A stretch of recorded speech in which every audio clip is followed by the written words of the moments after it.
Lee Summit has lots of local destinations, but where do you start? Green Street, a vibrant community space in the heart of downtown, is where Lee Summit comes together. Its 3 dynamic areas have something for everyone. Green Street Market is a modern event venue and home to the downtown Lee Summit Farmers Market. Green Street Lawn is a covered performance space hosting live music, family activities, and more. Green Street Grove is a mixture of gathering spaces, an immersive playground, and bold architectural features. And all 3 areas host community events year-round. So the next time you set out to enjoy the city you love, remember, meet at Green Street.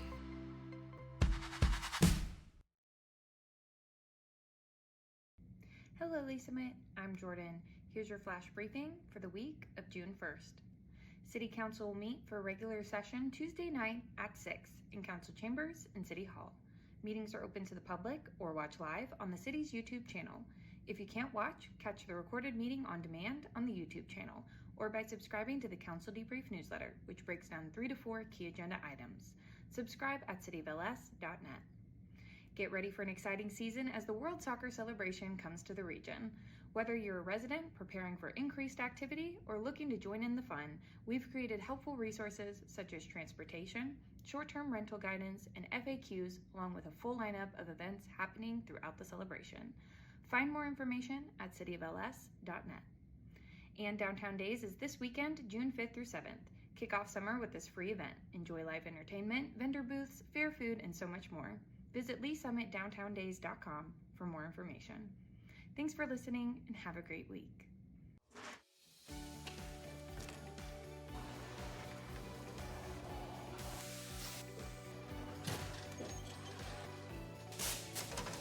Welcome to the Lee Summit Sign Department. We are going to walk you through our process from start to finish. We make signs as needed here. It's not like we just go out into the field and place a speed limit sign here, no parking here. Our traffic engineers, they go through and they'll do field studies. They'll send us down an engineering work order for us to go out, place new signs or remove signs as needed. Coming from the material, our blanks come in and they're just aluminum blanks. We can put our white, our red, our fluorescent yellow, green, whatever. And basically what it looks like is just that there. Throw it up into the roller.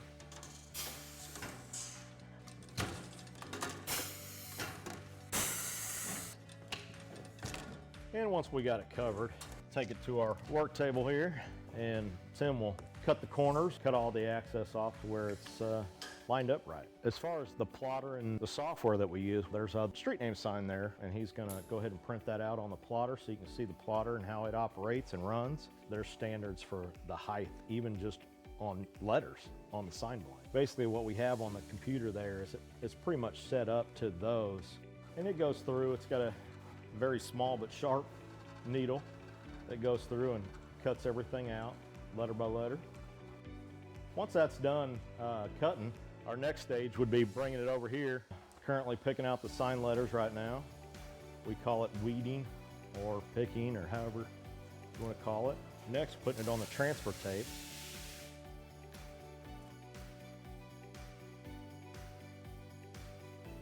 Then after it's taped, we bring it over to the roller. That's where we apply it to the actual sign blank. And we'll roll it through one time just to get the air bubbles out.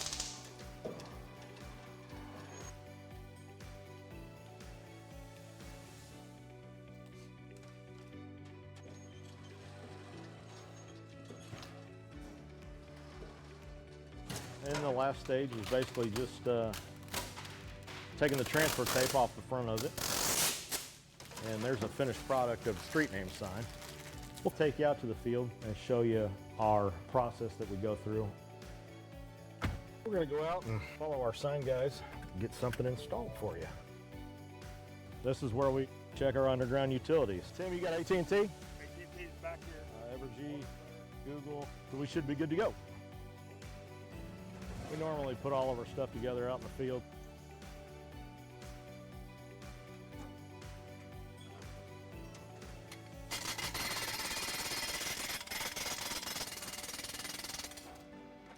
Then once the base is installed, we'll go ahead and put the post in there.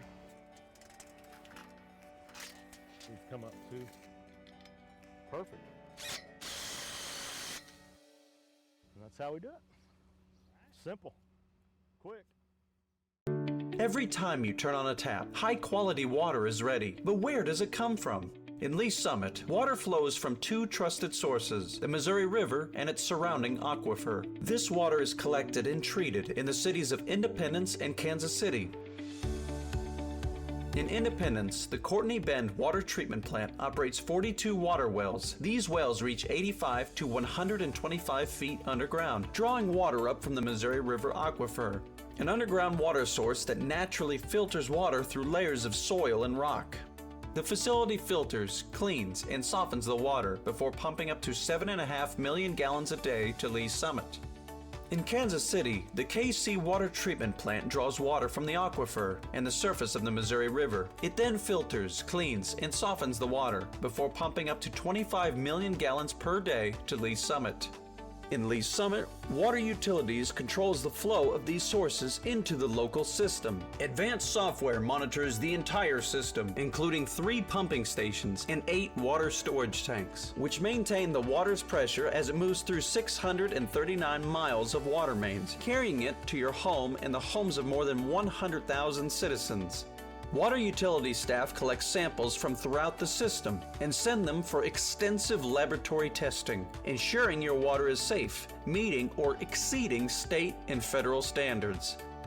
When you turn on a tap, you're accessing a vast system spanning hundreds of miles, each foot carefully planned and strategically maintained. A system that leverages innovation to harness nature, turning a vital life source into an ordinary convenience, bringing you safe, reliable, high-quality water 24 hours a day, 365 days a year.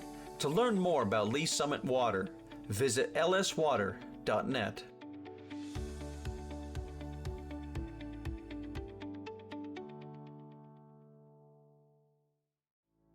Traditionally, we think as police officers, those responding to law enforcement needs within the community. But honestly, we are there to serve our citizens, and our citizens do go into crisis. They do have mental health crises, and we're being called to those scenes on a regular basis. In order to help serve those citizens better, we did initiate the Crisis Intervention Team Program. These are officers that are specially trained to de-escalate crisis situations. Recently, we've brought co-responders onto the scene, licensed qualified mental health professionals housed within our police department, and they respond with those officers directly to those scenes where a crisis is occurring so they can interact with that citizen and get them the help they need right there on that scene. The co-responders are either bachelor or master level in a behavioral health related field. They wear plain clothes, they don't carry weapons or anything like that. I have a police radio that I listen to all day. Listen for, those key words: mental health, behavioral health, crisis. There's a lot of officers that just call for me. I have my own radio number. I also have the ability to self-dispatch to them and say 982 is en route. Officers en route, 914 Armstrong. So typically I arrive after they've made it safe. I'll make contact and get kind of the rundown, and then I just kind of jump right in.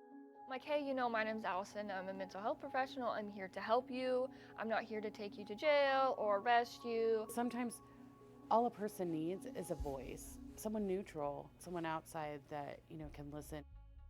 I do a lot of safety planning, including family, their support network, who's close to you. If they're home alone, who can come over and hang out with you today? Can we lock away your sharps? Can we put up your meds? Do you need meds? Can we get you over to the urgent care to get you assessed for your medications? Some of them also are like, oh, I'm so glad you came. This made me feel so much better. Our main goal as the co-responders is to, one, get people connected to the services that they need, and also divert from emergency rooms and jails. And they almost get a different view of the police responding. That lets me know you care and the officers care. Please come up, please. How can we help you?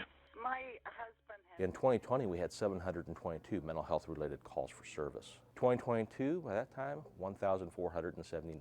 These mental health related calls for service are increasing.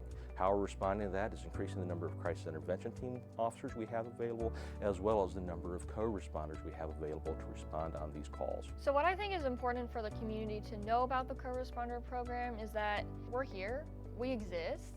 All you have to do when you call 911 is ask for us. Say, hey, I want a co-responder to respond to this crisis, and we'll go.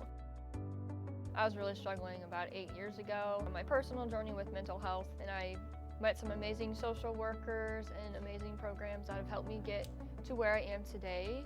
I really couldn't see myself doing anything else. We want to help, and that's what we love to do.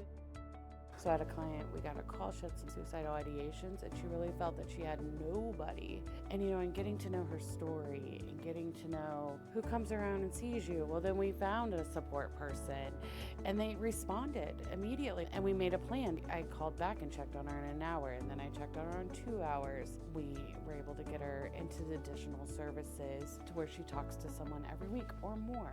I just took a person that really just thought they had nobody and nobody would show up for them, and show them you do. And you'll be amazed who is in your corner if you just simply say, I need a little help.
and National Recreation and Park Association. So they also just made a video for their final entry for that, which is gonna go on the website soon. And then they'll find out if they win at their annual conference at the end of September. So congratulations to the park department. And then also, this Saturday, June 6th at 10:30 a.m. will be the Kids Fishing Derby. So if you want more information on that, Lee Summit Parks, go to their website, you can do that. Also, we had a Finance and Budget Committee meeting yesterday, where among the things discussed was the, I don't care. Was the employee health insurance. This topic will eventually come to the full council, so I wanted to bring it up so that people could go watch if they're interested. I hope you're interested. It was the last item on the agenda, so if you just want to watch that part, that's great. And then let us know, anybody on the committee, if you have any other questions or something that might need to be asked the next time it comes before us. We asked them to go back and do some more work on it before we bring it to full council so that we can really vet it out and not have to have the whole discussion here again once it comes here. So I would ask those interested to go watch that. And that is all I have. Thank you. Good job. Thank you. Councilmember Pryor. Thank you. Well, so we are officially getting a Medis. So I feel like that's monumental for this council since we order Medis so often, but now we're getting one at the Mod Pizza location, which this isn't like new news because we knew about it, but like Kansas City Star like put it in there. But that's exciting. So I just wanted to tell everyone. Excellent. Thank you. Councilmember Frazier. I'd just like to share that the Metropolitan Community College at Longview is having their ribbon cutting ceremony for the Automotive Institute on Friday at 2 p.m. It's close to my heart. This started right about the time I started on the Planning Commission, and we've seen it come through. It is an absolute gorgeous building, and I think it'll serve the students in our community in the greater Kansas City area definitely moving forward. So just want to let you know that's there, and there'll be ribbon cutting on Friday afternoon. Thank you. Great asset for our community. Councilmember Atkins. Last week on Wednesday, we attended, several of us attended the quarterly Economic Development Council investors meeting, and it was a great panel talking about the activity centers throughout Lee Summit, and it was a really good presentation. I think the best way to find information is to go to their Facebook page and see the post that Joe Perry left about what they did, but they talked about the the reserve land north by Lakewood, and then south by the Rock Island Trail, and then talked about the Longview Station and the middle of downtown. But 3 out of the 5 activity centers are pretty well built out, and there's 2 more that are remaining that are not built out yet. And it was just a really good educational panel to talk about the exciting growth. Thank you. So we'll move on with the agenda. We have a proclamation, is that correct? We have one. Great. I'll join you down below.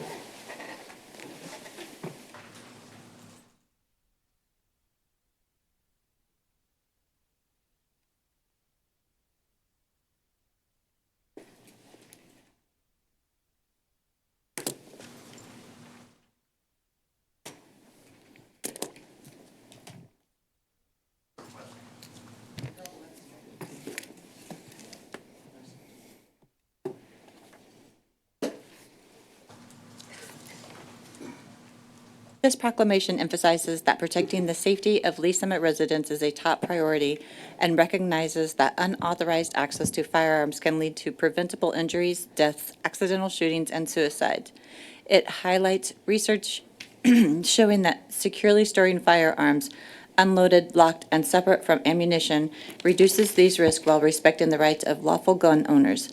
The proclamation also acknowledges that increasing public awareness of safe firearms storage practices can improve community safety, save lives, and reduce demands on emergency service, and it supports collaboration among healthcare providers, schools, veterans organizations, public safety agencies, and community groups to provide residents with secure storage information and resources.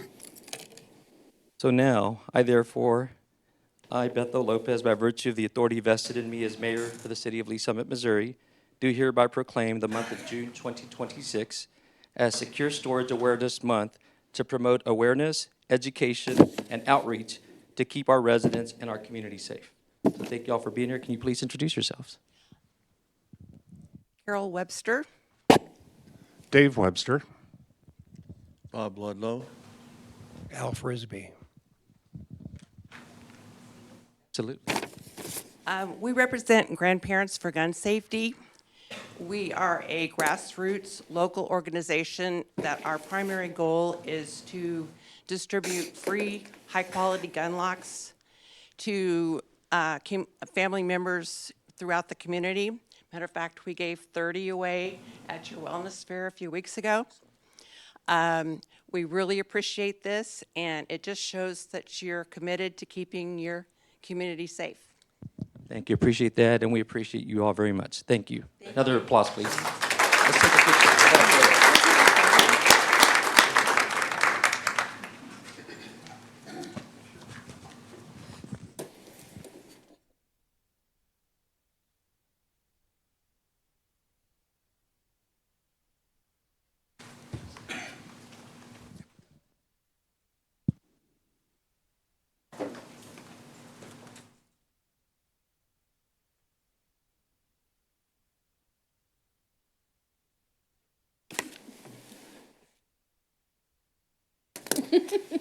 Great, thank you again. So we will move on with the agenda. We are still in public hearing, obviously. I'm sorry, we're going into public hearings. So I will now close the regular session and open the public hearing on an application number PL 2026-070, preliminary development plan for the Rush Funplex, lots 1 through 3, 900 Northwest Ward Road, Rush Funplex applicant. We have the, those wishing to speak, please rise and have our city clerk swear you in. You swear to tell the truth, the whole truth, and nothing but the truth, so help you God. Thank you. Will we start with staff presentation? Applicant? Great.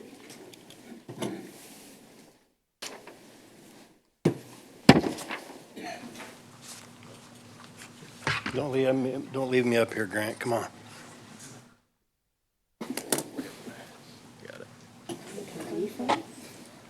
There we go. All right.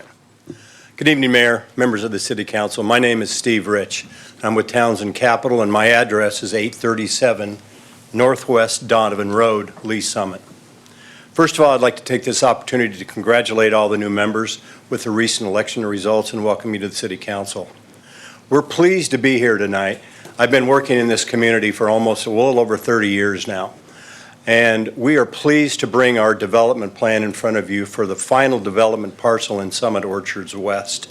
It's approximately a 10.1 acre site on the very north end of a 25-acre parcel. When we originally came before this body approximately 5 years ago, we had a preliminary development plan, which at the time I didn't know what uses we were going to be able to attract or even want on the north end of the project. So at the time, we simply put 270,000 square foot office showroom types of buildings on the plan as a placeholder.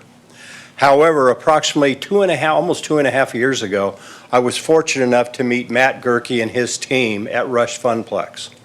As I learned more about their operating philosophies, the character of the principals, and the demographic that they attract, which is young school-aged children, and providing entertainment options for them, clean entertainment options, I felt like this was the right use at the right time.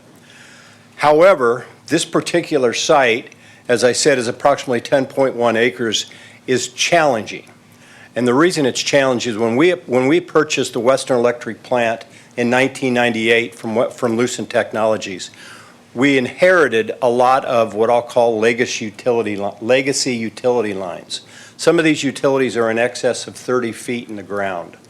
So relocating those utility lines would make a project like this absolutely cost prohibitive.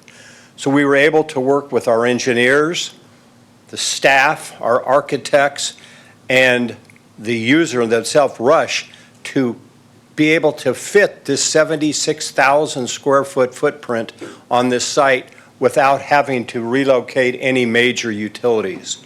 It was challenging, but we also wanted to be very sensitive and focused on the transportation access, circulation of the building, pedestrian access, and landscape perimeters. So, long story short, this was the last piece of Summit Orchards West. However, it's the final piece also to our overall Summit Orchards project, which started in December of 2016.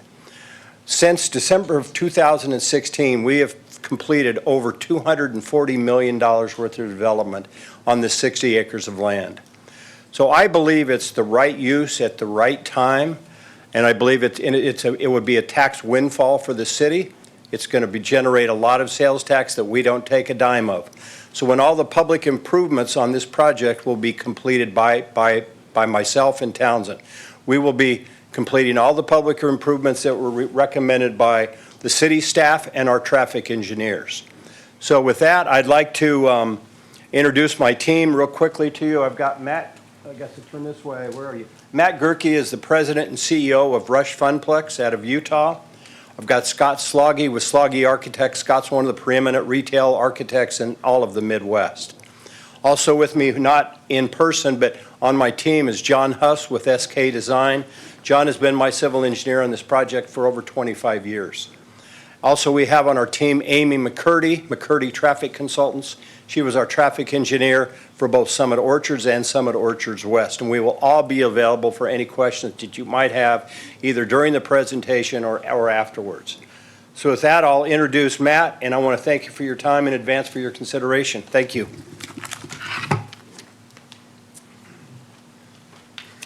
Thank you, and happy to be here. I'm Matt Gerch, 2238 North Church Street in Layton, Utah. Excited to be out here to see this moving forward. We've been talking about this for a long time, and for us in the Rush Funplex, we come from a pretty small background. We started with the first Rush Funplex about 20 years ago in Utah. My background is a contractor and developer. We did a building and ended up taking it over as a fun center, and that's what got us into the fun center business. My brother and I had young families at the time, and so we decided to give it a go, and after 10 years of beating our head against the wall, we thought we figured it out enough to keep going. And so it was actually our second location in near Salt Lake City, Utah, that the developers of that development owned some property out here in Kansas City, and asked us after we got that one going if we would come out to Kansas City. So that brought us out this way, and this particular location is exciting for us because one being a new build, our existing locations in Kansas City and Shawnee, Kansas were existing buildings, not the size. You don't have the same platform to work from as you do when you do a new build. We did just complete and open 2 locations of this identical building in Utah over the last 2 months. And so we really love the layout and the way that it functions for families and for everybody that comes. Steve mentioned that we have a large demographic of younger kids, which is true. We do a lot of field trips, a lot of day activities and things like that, but it really does extend to teenagers. In fact, in many of our locations, we do graduation all-night parties. I use our facilities as a safe place for the teenagers to go after graduation and spend the night, and we leave it open all night for them and under a controlled partnership with the school. So it's a fun activity. It's a fun business. It's a very safe and clean, family-oriented business. Founded, there in Utah where families are big, and a lot of them. And so it's also directed us to, everything we do is indoors, controlled, very secure. Moms can come and stay in the cafe and feel comfortable that their kids are out playing in 75,000 square feet of space. But we have employees at every activity. So up until now, we now, this would be our 10th location, and we've not had a single issue arise with any sort of violence, any sort of, I don't even know that we've had any real fights break out in our facilities. It's just that people are there to have fun, and it's just not a contentious atmosphere at all. With that, I guess I would ask if you have any questions for me or anything I can explain further. We're going to go hold off until the staff presents, and then I'm sure we'll have some questions for you. Okay. So thank you. Thank you. Appreciate it. Oh, Mr. Sloggy? Absolutely. Mr. Mayor, members of City Council, my name is Scott Sloggy, Sloggy Architects. We're located at 4600 Madison Suite 350 in Kansas City, Missouri. As Steve mentioned, we've been working very carefully with the planning staff, and Steve was mentioning how difficult this site was, and I'm going to use what he just used to describe it. He said it's like dropping a box in a bowl full of spaghetti. There were so many issues for us to get this 76,000 square foot building to work. We're very pleased with what the results are. And one thing that Matt neglected to mention, that if you look on the screen where my hand is, that's of course the Funplex. The adjacent building to it is a flex office space in which the Funplex folks will have about 2,500 square feet or so of office space as our administrative offices for this region, because you already have 2 locations here in Kansas City. This is where they're going to have their staff there to support their operations here. And so the adjacent building next to it, of course, is not what's for your review tonight. It's these 2 buildings here. The third building Mr. Rich owns and has plans to have the same sort of building there with the same kind of uses, where they would share and share alike with access easements and park easements throughout. So here's again the team that Steve mentioned that has been working diligently on this project. We're very proud of the package we've created, in which working with Mr. Soto and planning staff, we hope we've acted accordingly to meet all the expectations by the city in terms of your ordinance and requirements. So on the site plan, again, orientation, here's the Rush Funplex and the building that the Rush folks will operate, and then the adjacent building, Lot 3. You can see here there's a property line that straddles the Funplex property from the Townsend Capital property that they own. But again, there's cross parking throughout. The intent is for these buildings to be very flexible. So you could have everything from, say, a tile showroom to maybe daycare or other office uses that might be there that can support this area. So when you look at the overall development, we did utilize the Rush Funplex prototype, which they have used time and time again, as a starting point. The one thing we found was working with the Planning Commission, they had some comments regarding how we may be able to make some positive changes so that the elevation facing Northwest Ward had more of an entertainment-oriented look to it. So you'll see here, as we'll show the 4 sides of the architecture, one thing we've done that's changed their prototype is that we changed this tower element to have a 45-degree angle with illumination that will allow for that to be a party room type space. We found, though, working with staff, if you look at the east facade down below where the main entrance is at the intersection of Northwest Tudor and Ward, is that the planning folks had some comments that maybe this has to have a little more life to it. So when we looked at this, working with staff and the Planning Commission, we made some positive changes. So above is what we had presented to the Planning Commission, for which they approved, but challenged us to make some positive changes. So down below, you'll see we've created a marquee type sign that is centered with the Tudor intersection and wrap the glass around where that corner tower is I mentioned earlier to provide, we think, a more interesting look as you're coming into the building. The other thing we were challenged to do is perhaps provide some more interest with some lighting. So the lighting you're seeing there, it projects a pattern language onto the wall so that it creates vitality on all 4 sides of the building, which we are happy to do, and this was approved again by the Rush Funplex to provide this. This gives you a better view. Looking, that would be, let's see, that would be southwest rather, look in that direction. And again, there's the elevation. The one thing that Matt mentioned is that everything is internal. So when we introduce glazing, we have to be very, very careful about it so that doesn't affect how they perform their services inside. Most of the building, of course, has to be opaque so they can control the illumination, control the way everything is perceived. And so this kind of gives you an idea as to the level of finish and excitement they have within the space. And maybe you'll have some more questions for Matt on their services they have. For example, that tower I mentioned where the glass is, it's taken up to where they have this climbing wall right here and where the marquee sign is, again, to control the environment within that space. We worked very carefully with staff on parking. In fact, the good thing is that because the Rush Funplex has 10 locations, we could actually gather empirical data on what they need for parking. I know that there is a need perhaps to reduce the amount of parking that we need to have in our communities to allow for more green space, more meaningful green space. So we found working with them and staff that we had the right sort of balance of parking necessary to serve not just this building, but the 2 adjacent buildings that are part of the development.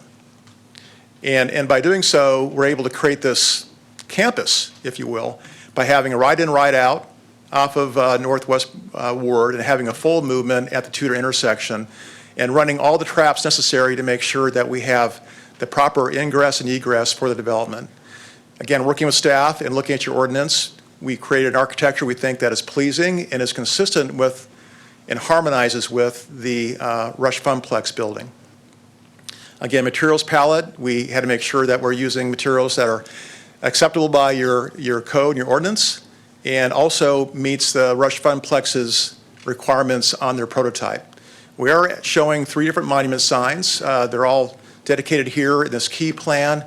The latest entry was this B sign here that would serve the adjacent Townsend Capitol building here. The other 2 are more general in meaning, in which they would have a list of all the tenants are within this overall development. And that I'll leave to your questions and answers. Thank you. Thank you. We'll have Mr. Soto come up. And I guess before you get started, as you walk up, little birdie talked to me beforehand tonight. It's your birthday. It is. Yeah, Mr. Soto's birthday. Let's give him a round of applause. And I'm choosing it to spend with you, so there you go. But no pressure now. The first thing I would like to do is, well, thank you again first. Then I'd like to enter into the record Exhibit A, list of exhibits 1 through 19. Exhibits 1 through 19, please enter into the record.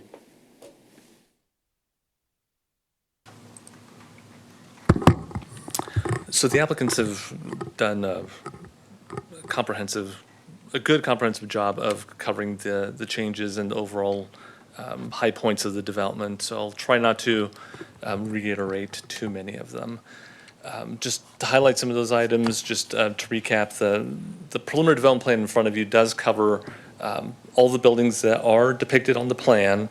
The immediate plan is for the construction of the larger Rush Funplex building, which is the larger footprint, 77,000 square feet. As was stated, there's a plan to put some offices here that would be the local headquarters, and there's a potential 3rd phase here for a future 3rd building on the site. But all told, the development is going to have a little bit less than 103,000 square feet. To provide a little bit of comparison, the previous plan that Mr. Rich had referenced had a total of 123,000 square feet. So this plan will reduce the overall development by about 20,000 square feet, now that there's a more defined vision and defined need for or use for this particular last 10 acres of the 25-acre original site.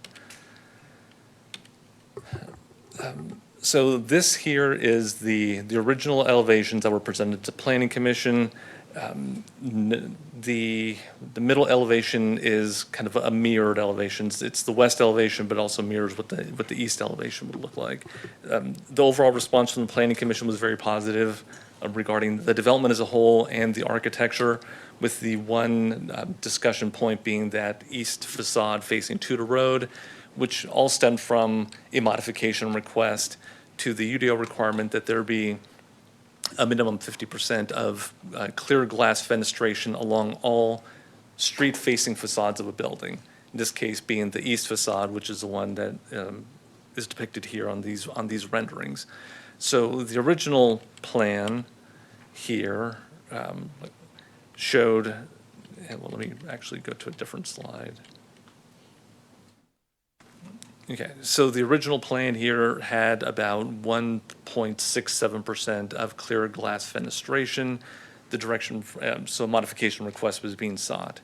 The Planning Commission overall, again, had no issues with the architecture as a whole, but did like to see some additional improvements or some additional architectural embellishments or elements added to that east facade, which the applicant has come back with here, provided some more clear glass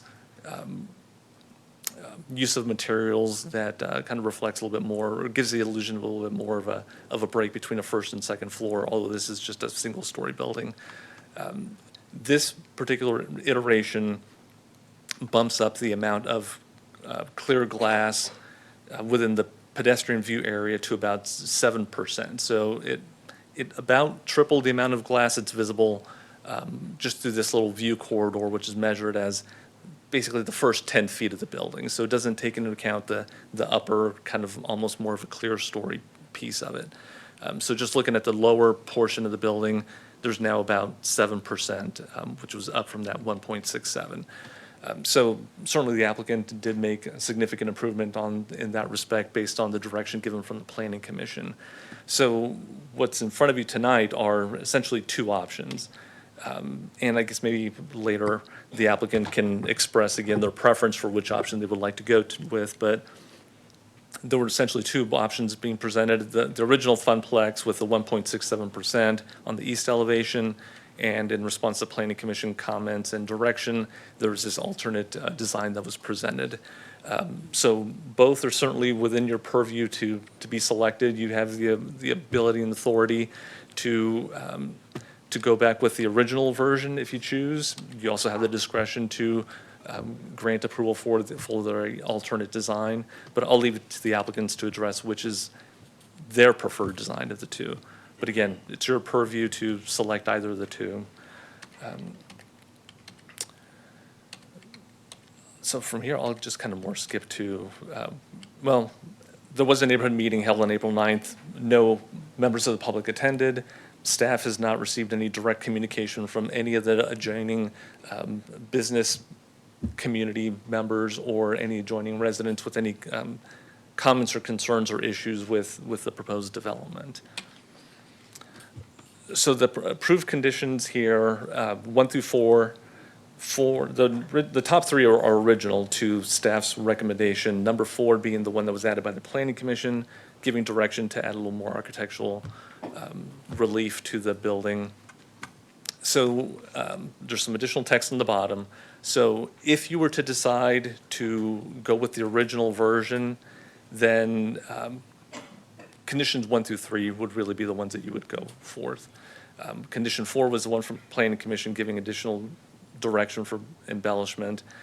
If you were to decide to choose the alternate design, then condition number 2, I've provided the language here, is just an expanded version of the one above, where it makes direct reference to the alternate design presented to City Council on today's date, June 2nd.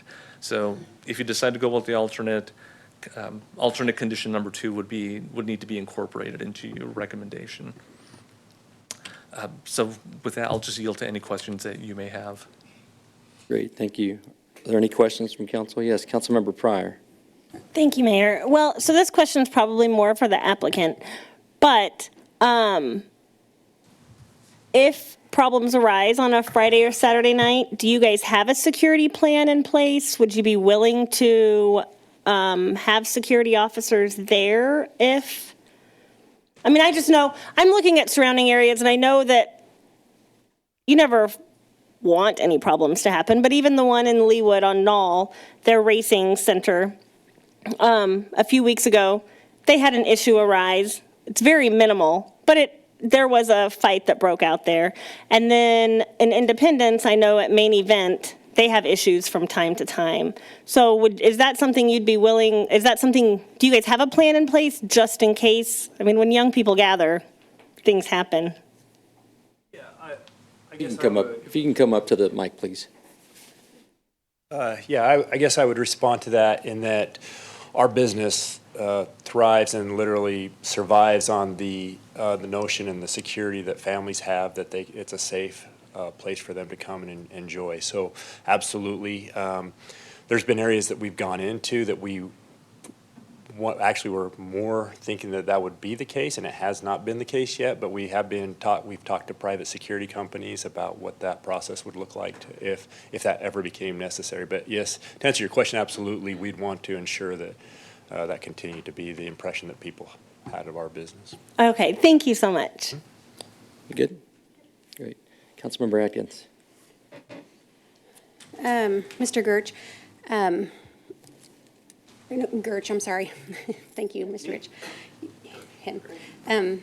Can you describe the environment when people come in? Do they buy tickets to get in, or tickets for the arcade, or what's the age range? How does that work? Yeah, so most of our sales are done on an hourly pass basis. They're usually, the most popular is a 3-hour pass. So you get in and really, and those passes can be purchased online or at the front counter. And once you get in there and sign the waiver, then you have 3 hours, which basically includes everything outside of, there are separate arcade cards that they can buy. And they can purchase individual venue passes, but that's actually fairly rare. So most of the sales are hourly. Okay. And do parents, is there an age limit? Like, can kids just get dropped off and run in, or what's the requirement? They can be dropped off. We don't see a lot of younger kids get dropped off, but we do large groups, field trips and things like that, and as long as they've signed the waivers, then we allow them in. Thank you. Thank you. Councilmember Funk? Thank you, Mayor. Is the intention to construct the Funplex building and your second building simultaneously? Are you doing the main building first and then that one will carry second? I think we would like to construct them both because, as Mr. Slaggy mentioned, we would like to use part of that building as our offices. This is another reason this is kind of a big deal for us is this location gives us enough, I guess, presence in the region to really boost up our marketing and events teams, and gives us a location that's much more conducive to bringing in large groups and parties and things like that. So we've decided this for this region, this would be our kind of our flagship location and be kind of where we're based out of. Okay. Mr. Rich, you would do that, the third building as needed? That wouldn't be something that would fall into that beat as needed? I'm in the process of marketing it as we speak. Okay, thank you. Thank you, Mayor. Thank you. Mayor Pro Tem Shields. Thank you, Mayor. So this is zoned PMIX, did I get that correct? So is this an allowable use in that zoning, doesn't require any kind of changes or modifications? No, with the way PMIXs work, approval of this plan will establish the uses that are allowed. So in this case, office, flex, entertainment center are part of the plan, so that would be rolled into that. All kind of like zoning. what would be envisioned in a Correct. PMIX zone, this isn't out of the question? for No, something like no, this, yeah? it falls Pretty normal. within Okay. what would be allowed, yeah. As far as the signage goes, does the applicant have any particular preference on those two options that were presented? I think you guys said you were happy to make the modification. Do you, like, given the choice, is there one that works better for your business model, or? Yeah, actually, the second option, the proposed changes, works really well with our business model. Most of what we do, our common theme is glow-in-the-dark go-karts. So the glass that was added to the front corner versus straight in actually opens up into our arcade area where all the glow-in-the-dark events are kind of in the other spaces of the building. So we're good and happy with that proposal. Okay, so you'd be good with us having that modification approved tonight? Yes. Okay. We're just approving the site plan and the use, that's kind of what the PDP does? That is correct. Okay. Yeah, I don't have any other questions, thank you. Good, thank you. Councilmember Frazier. Do you see an area for parents. We talked about, the ability for parents to drop off the children or the kids. Is there an area a holding area, if you would, inside other than, say, the food court, if you would, for parents, if they wanted to stay or Yes, remain? we typically do bench seating throughout the facility. So Okay. at every venue, there is places for parents to sit. Great, thank you. Good? All right, thank you. I don't see any other questions at the moment. So I will ask, is there anyone who wishes to speak in support of this application? Is there anyone who wishes to speak in opposition of this application? Yes.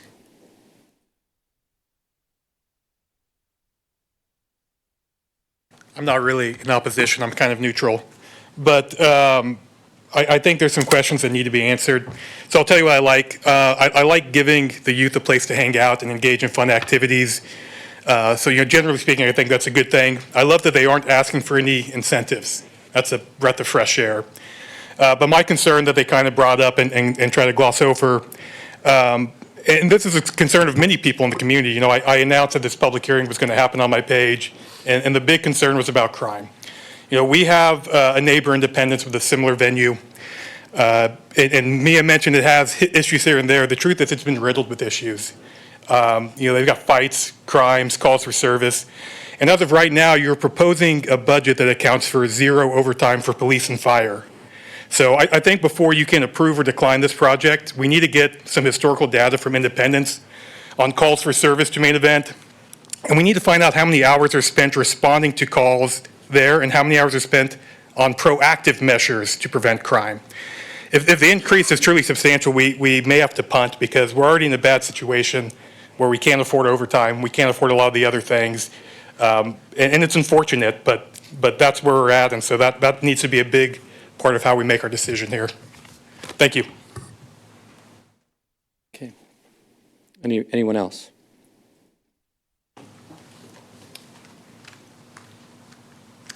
Teresa Vollenweider, 5201 Northeast Maybrook Road.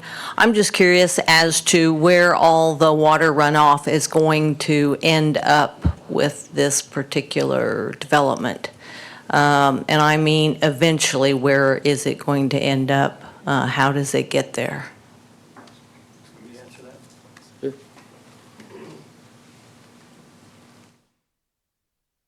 When we originally began the development of this project, we dedicated over 16 acres of land in the northeast corner of this property as dedicated stormwater retention. It's not on the development plats. We've dedicated to the Stormwater Association, and it's more than adequately designed to handle all of the stormwater from any of these projects, which is why these projects don't need to have stormwater retention inherent in the development plan. So we made that commitment a long time ago. Thank you. Are there any other questions from council? Hearing none, I'm going to close the public hearing and reopen the regular session. At this point, are there any other questions or comments from council?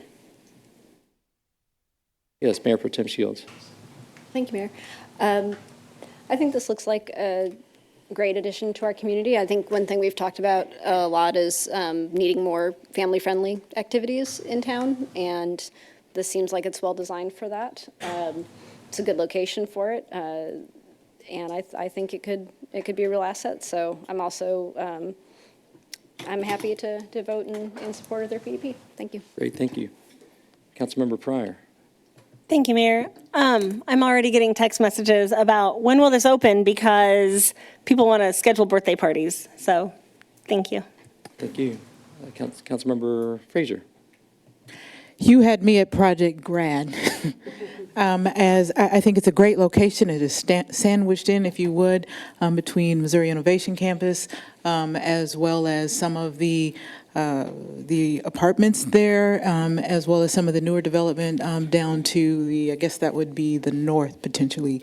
So I like it. And in the comments previously are right in that, we always look for places for our youth to be able to safely congregate, if you would.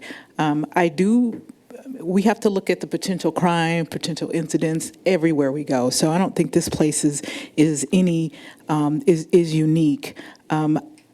I will say, as a parent of a student who went to Project Grad in the other state, on the other side, this would be welcome to have it in our own city. So I like the look with the additional glass, the illumination, that stands out, and I think that's absolutely wonderful. So definitely, I would support it. Also, one other thing I wanted to note, at least in the renderings, the green space that was depicted was beautiful as well. So definitely, I would be in support of this, and I'm with Councilmember Pryor. When? How soon can we get it in? Thank you. Councilmember Funk. Thank you, Mayor. I'm not going to repeat everything my colleague said, but I would just put in my notice that I think the alternate plan with the added signage and additional glass are on the horizon for us. Great, Thank you. Councilmember Rader. Thank you, Mayor. A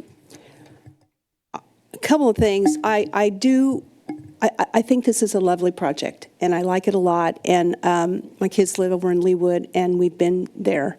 It was very nice. But I will say that was one thing that I was concerned about was I don't want to say the crime, but you know how when kids get together, things happen. And Mr. Gersh, you did say that you weren't really specific about what you said about security, but I'm sure that you've dealt with that in the other projects that you had. So, I mean, is there anything that do you have people that are there in the building at the time to make sure? I know you said that there are people on duty all the time that are watching the kids and things like that are happening, but is there anything specific that you can tell us that would maybe allay some of the fears that the public might have about gathering places like that?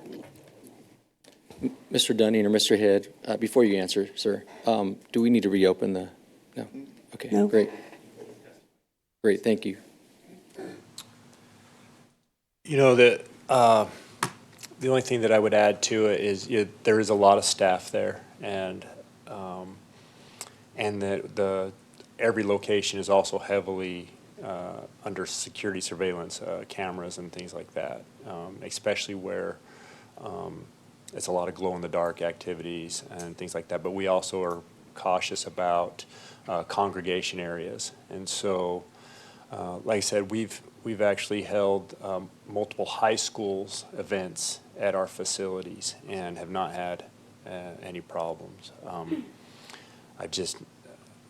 I think if anything, the only occurrence I can even think of is a parent getting upset that their kid got bumped too hard on the go-karts.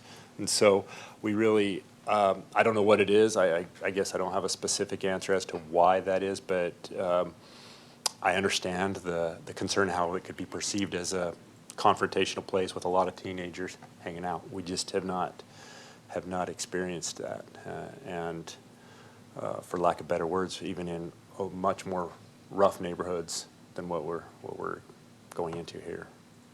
Yeah, we hope we haven't turned to a rough neighborhood. Yeah. So, okay. Well, thank you very much. I appreciate it. Thanks, Mayor. Thank you. We're going to go to Councilmember Cravens first. Councilmember Pryor. Thanks, Mayor. Thanks for the presentation. I always love to see projects that include our children because I think that curbs crime when they have safe places to go and visit. I think the only thing that gives me a little bit of pause is the drop-off component. I do know that when we look at some other places where dropping children off do become problematic just because they don't have the oversight of parents. I am curious to know in your other locations, because I think you said, and I could be all the way wrong, this is like your 10th facility, Funplex facility. Are all of the other facilities drop-offs? Is that kind of the theme? And then if so, what is the majority age range that supports this type of project? Is it more so school-age children, or do you tend to see a lot of teenage, high school, plus young adults in this space. If I were to pick a majority, it's probably the junior high age group, the early teenagers. We do get a lot of date nights, and it kind of depends on the activities. I think the other thing that kind of helps, again, is that there's no single area that's a large area without employees. So you're either going to the go-karts or you're going to the foam pit, and then with it being hourly passes, it's typically a 2 or 3 hour that they are there. So it's not an all day to where they get overly bored and into, I guess, mischief and things. But Second question to that, to piggyback. So when those passes expire, do the children or the young adults tend to kind of hang out, gather, or is there any type of precaution taken when, you notice that the children are not, or the young adults are not using the play passes and they're just kind of lingering and doing their own thing? no, I mean, once their wristband, so they get a wristband that kind of calls out when their time is up. And then once that time is passed, they're not allowed to get onto any of the venues. We really don't, and maybe it's because there's just not a lot of hangout space where there's not an activity. We don't get them usually hanging out. Okay, yeah, and that's kind of what I was looking for, because, when you kind of give, young adults, teenagers space to kind of linger and do their own thing, you tend to see a lot of gatherings that can lead to other escalating things that we don't want in these types of spaces. And then, other than that, I do agree that, with all of the things that we invite into our community, we do want to be cautious of what type of attraction or crowd it brings, because we are getting residents from surrounding areas. So I do think that was a good comment to kind of make sure that we are aware of safety and security when we, bring entertainment spaces for the children. But I am glad that we are looking to provide those, because I do know that also curbs a lot of activity, that negative activity that can happen when children and young adults don't have spaces to occupy their time in a positive way. So thank you. Thank you. Comments. Thank you. Councilmember Atkins. Sorry, Mr. Gertz, got a few more questions for you. Just a couple touch-up questions. How many staff, how many employees will that bring? So it does depend on the hour of the day. So during most of the business, probably 80% of the business is on Friday and Saturday. And then Sunday would be the third most busy. But during the busy times, you've got about 25 staff in there, and they're at every venue. So they're strategically placed. They're not just wandering around. During the week, weekday, it's a little bit different in the summer, but a typical weekday during school year and things like that, it drops down to about 10, but there's actually, just very little activity in the facility during those hours. Great, okay, and what's the hours of operation? So we stay open till 10 o'clock. We open at 10 o'clock. We stay open till 10 o'clock on the weekdays, open till midnight on Friday and Saturday. And then Sunday, we actually close at 8 o'clock. 8 o'clock, okay.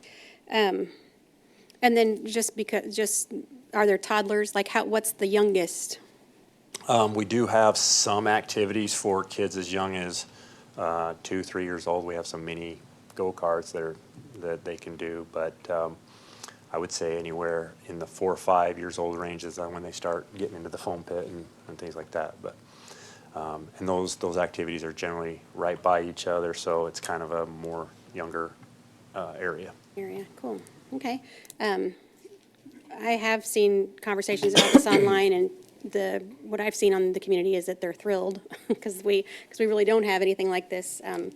I think it's amazing to bring it, and I think it'll be very busy. I like the location over in that area because there's not a lot built out around it, and I can see it being very convenient for parents who are driving around and going to the grocery store and doing their things over there. I think it's a great destination location, kind of cozy back in there. So I appreciate you bringing this, and I think it will be very well loved. When is the estimated date?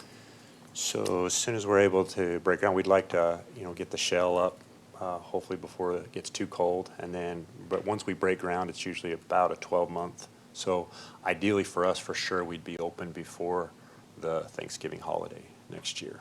Next year, before Thanksgiving. Okay. Thank you. Thank you.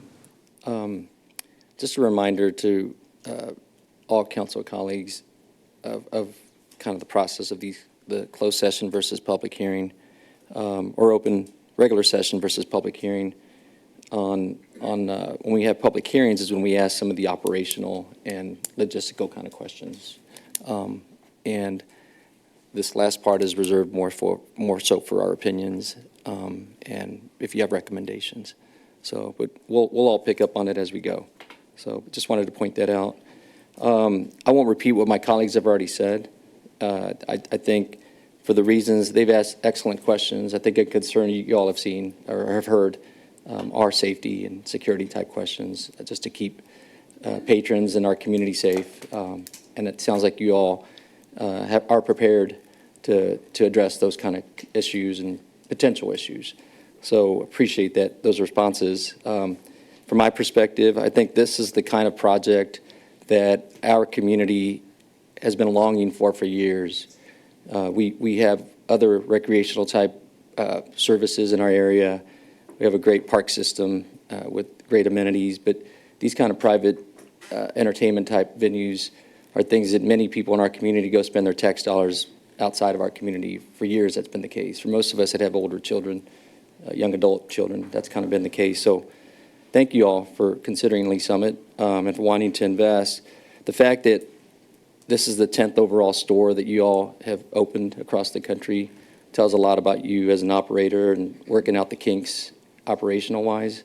The fact that it's the third store in this region also bodes well, because you've worked out the kinks within this market, and you want to make this one kind of a prototypical newer concept. You're wanting to open your corporate offices, regional offices here in our community. I think all those are amazing positives that this community's been longing for many years. So we appreciate that, and thank you for making the trip here to our area to present. That being said, I don't see any other questions, and just want to tell you again, thank you for wanting to invest in our community, and welcome. And we'll go ahead and, hearing no more questions, we'll go ahead and, Mayor Pro Tem Shields, will you please read the bill? I move for second reading of Bill Number 26-101, an ordinance approving a preliminary development plan for land located at 900 Northwest Ward Road, all in accordance with the provisions of Chapter 33 in the Unified Development Ordinance of the Code of Ordinances for the City of Lee Summit, Missouri. The modification, is that part, or do we add it? Yeah. I would say you need to just, as part of your motion, include alternate number 2 as provided. Including alternate condition number 2, development shall be in accordance with the preliminary development plan dated April 14th, 2026, and the building elevations contained therein, except that the east facade of the Rush Funplex building shall follow the design alternate presented to City Council on June 2nd, 2026. Great, thank you. Motion's been made by Mayor Pro Tem Shields and a second by Councilmember Carlisle. Is there any other discussion, any additional discussion? If not, please cast your vote.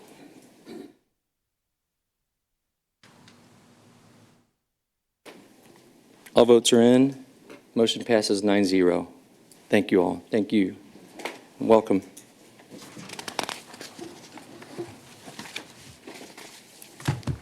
Thank you, Mr. Birthday Person. Thank you. I don't want to say birthday boy. Be respectful. All right. We have one additional public hearing. Just a small thing, not a big deal. So I'm going to close the regular session once again and open the public hearing for application number 2026, oh, wrong one, 2026-7622. So, Mr. Dunning. All those wishing to speak, please rise and be sworn in by our city clerk.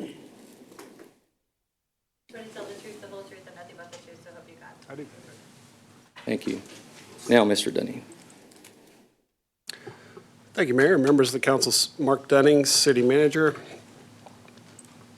So we are here to public hearing for our fiscal year 2027 total proposed budget. And I would like to enter, I'll call it Exhibit A, this presentation into the record, please. Please add Exhibit A, this presentation, into the record. Thank you. So our fiscal year 27 budget, what that entails is our fiscal year runs July 1, 2026 through June 30, 2027. So this is that annual budget that we bring forward every year. It's an annual plan. It's an annual policy. What this establishes is what we anticipate and estimate to be revenues for a whole year, and then how we choose to deploy those revenues, those resources to provide services to this community. So I think of this plan, this budget, as one of the annual policy decisions that we all make together to deploy resources and initiatives throughout this community. It's a very important and impactful document. And so I appreciate the time that we have spent with the Finance and Budget Committee on numerous occasions to shape this budget. So thank you to those that have served on the Finance and Budget Committee. I mentioned allocation of resources. Every year, we have limited resources, right? We as an organization always want to do more, but we know we have limited resources. And so when we prepared this budget, oftentimes we consider expansion requests. And as the information became more transparent and we put this budget together, there were departments that were requesting expansion requests to do more. But recognizing that we were not in an expansion mode, we pretty much set those expansions off to the side as we prepared this budget. And we live within our means, right? And so that's the way that we prepared this budget. It is required to, as the city manager, we're required to bring forward a balanced budget, and that's what we're bringing forward tonight in the city manager's budget proposal.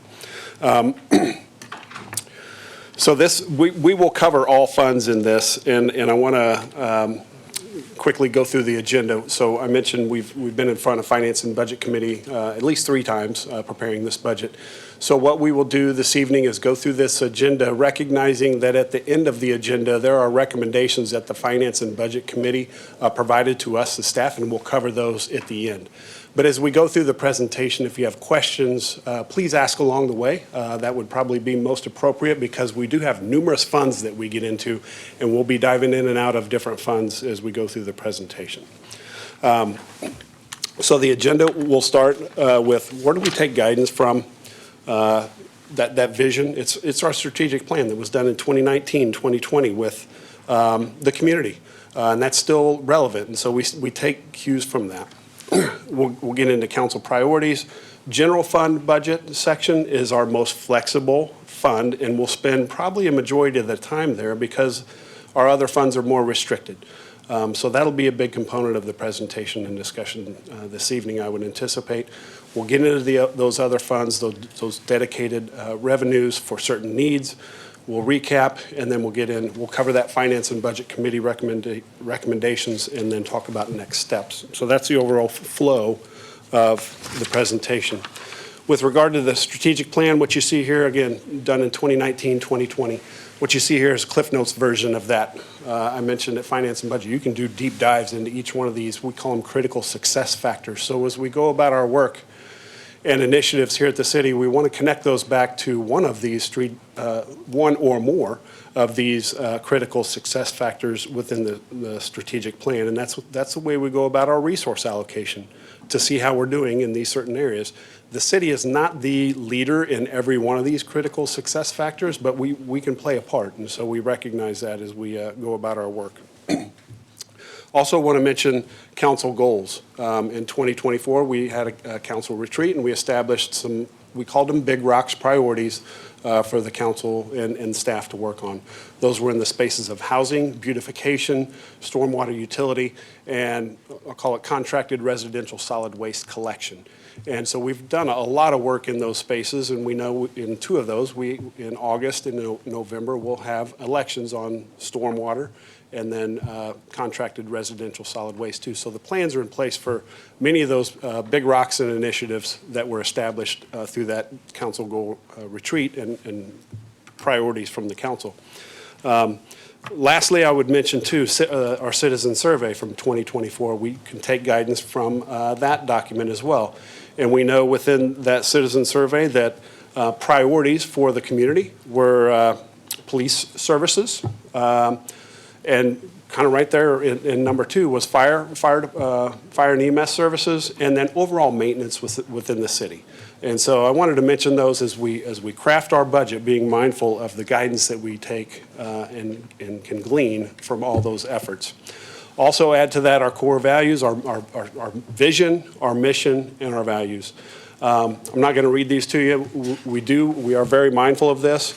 The vision statement's one that was created by the mayor and the council at the time, a vibrant community ensuring the finest quality of life for all generations. That's a continuous improvement statement. Always striving to do that. It's forward-looking. Never knowing when we fully achieve it, right? It's intentional that way. The mission statement from the organization's efforts then is how do we go about, it's our fundamental purpose. It's our guiding principles in the work that we do. And then to the next level, our organizational values, stewardship, service excellence, and integrity in doing the right thing. That talks about the approach that we take to our work. So we always keep this as a compass as we go about preparing our budget and providing service to the community as well. So those are high-level kind of overview in how we approach and what we think about as your city manager and staff as we prepare the budgets. I want to create an understanding too of the overview of this budget, and these aren't on the slide, but I know those of you that are on Finance and Budget Committee know the level of uncertainty that we're dealing with and trying to put together this budget with property taxes at the county level, with credits and rebates and assessed values of property that are still uncertain at the county level. And quite frankly, we've got our preliminary assessed value information from the county, and it shows a 4.4% decrease in our assessed value, which I can't explain. So that's levels of uncertainty at that level. Of course, always economic uncertainty, right? We're always wondering what the future holds, and we have seen that, you know, while sales and use tax continue to grow, they're more to marginal growth than maybe some more aggressive growth, so we're mindful of that. We've got the recently approved collective bargaining agreements that are in place. We just heard about healthcare costs, right? Healthcare costs are escalating, and we're asking ourselves, what can we do to contain those healthcare costs? We have work to do in that space. With our core general, we've been on a mission. We call it our pay and growth plan. So this is non-represented employees to go out and do a market check to see if we're still competitive with our pay and compensation within our core general. We are not there yet. We had hoped to be further along, but that's still an initiative that we are not letting go of and still pursuing. So I wanted to mention that. And then just overall, operationally, right? Fuel, utilities, we are bringing on additional facilities. That's included in the budget, but those costs are increasing as well. So we're mindful of all that, and those are some of the financial pressures and cost drivers that are contained within our proposal in this budget. So having said that, what is in the budget? We worked really hard to maintain a 3.5% merit increase for core general employees. We go through annual performance reviews, right? And that's where those merit increases come into play. We also recognize that we have a number of core general who are topped out, right, in their salaries. And in previous years, we would say, well, you're topped out. We're not going above that top out, but what can we do to at least show that you are valued? And so we've found ways to do that, but we haven't done a range movement for a number of years, and given where we're at, we felt that a 4% range movement would be appropriate for those employees that are topped out. And also included in this is the agreements, the negotiated collective bargaining agreements. So that's all within the budget.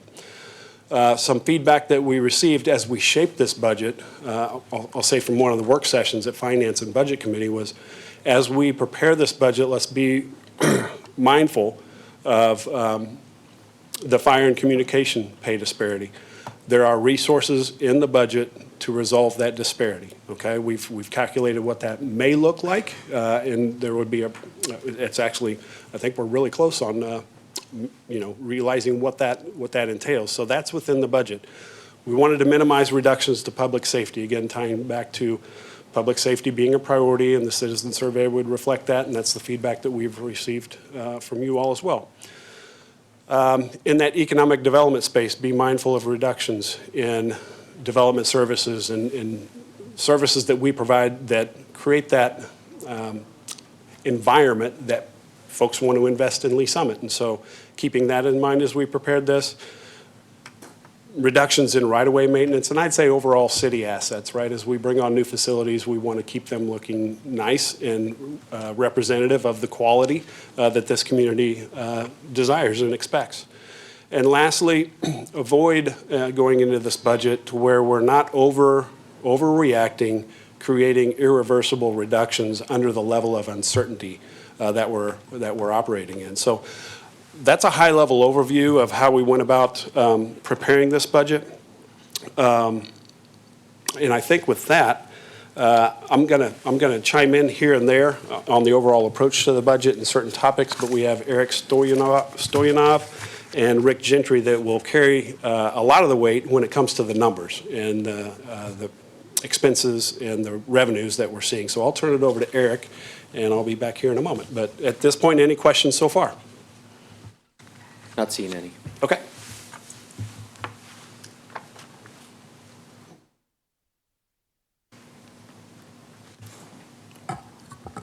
Good evening, Eric Stoyanov, Budget Manager. As Mr. Dunning had mentioned, the city has several funds, is how we categorize our various operating expenses, the general fund being the primary operating fund for the city. To differentiate a little bit between them, we did color code the slides, so general fund slides are all the olive color, and the other funds are in the sapphire color, just to kind of differentiate that main operating fund. Then we have special revenue funds, things like public safety sales tax, debt service funds for our general obligation debt, capital funds, enterprise funds that are more of our business-like funds, such as water utilities and airport, and then our internal service funds, which include ITS, CBS, and fleet. So starting off with revenue. So this shows 2 years of actual revenue, where our budget started at for FY26, where we project to end FY26, and then our proposed FY27 budget. Tax revenue makes up the majority of our revenue for the city, about 80% of it. For property tax, we're projecting a 1.4% increase. Mr. Dunning had mentioned the assessed values actually decreasing, which our permitted revenue growth off our preliminary assessment is 0, so same as this current year. We do not have our final numbers, and so we do not have our final levy at this point. All that becomes finalized in September, I believe. And so those numbers are not final, and we also have not received new construction. But there is a lot of uncertainty, so 1.4% felt like a good point to put property tax growth. Sales and use tax is our second largest category. It is a volatile category because it depends on economic conditions. Right now, we're projecting 4.2% increase in this category.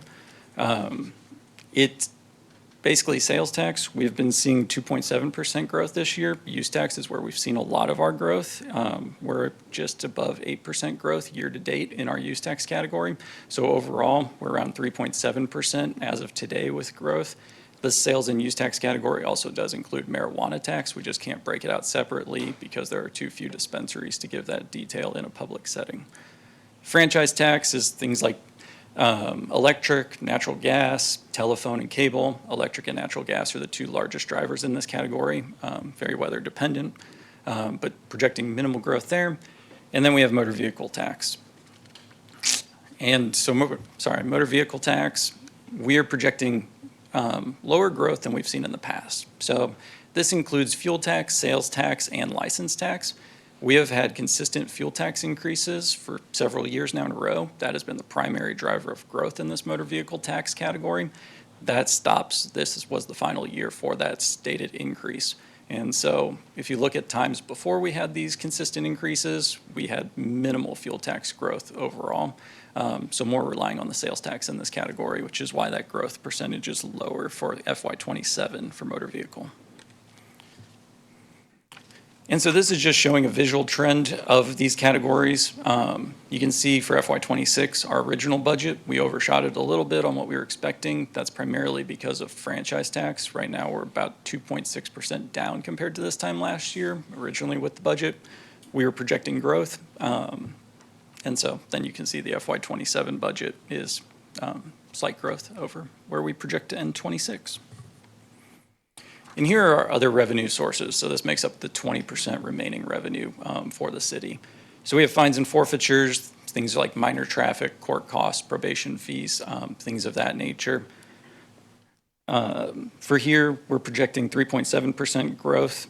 Licenses and permits, so those are things like occupation licenses, inspection fees, grading permits, things related to just development activity in the city.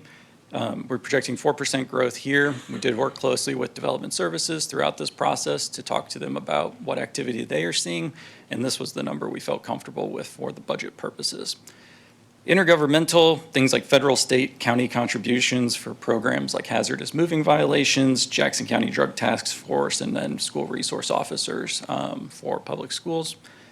Charges for service, the biggest item here is ambulance fees, makes up about 80% of this category. So ambulance fees are charges for service provided by paramedics. This category also includes our EMS dispatch contracts, communication tower leases, and then this is also where our revenue goes for collecting property tax payments at City Hall. And then our other revenue category is kind of a catch-all category. It has things like cigarette tax that we receive, which is a fairly minor amount compared to the entire budget. It also has our ground emergency medical transportation program, our GEMT program with our fire department. And then it also includes private school resource officer amounts that we receive. Investment earnings is the interest earnings we receive on our portfolio. Right now we're earning about 4.1% on that.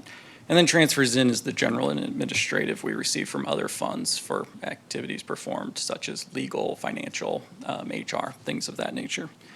And I did want to note in FY24, there was a one-time revenue of $3.7 million. That was a sale of property and a significant transfer for one of the grants. So that did bring that FY24 number up pretty significantly.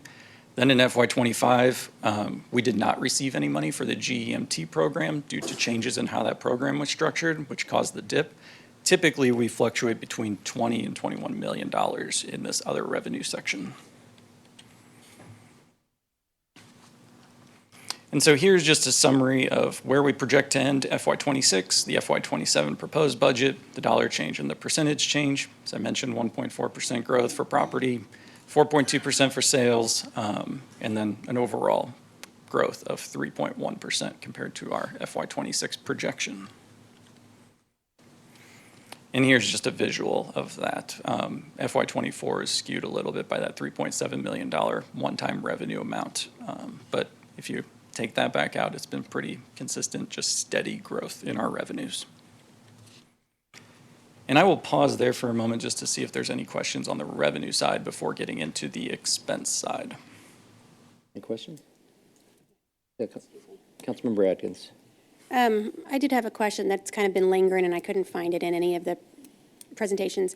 When it comes to property tax for Jackson County, can you describe the range of the impact that it has on us? Like, is it $1 million, or could it be 5 million more or less, or like what's the For the tangible impact of that uncertainty? Do you want to?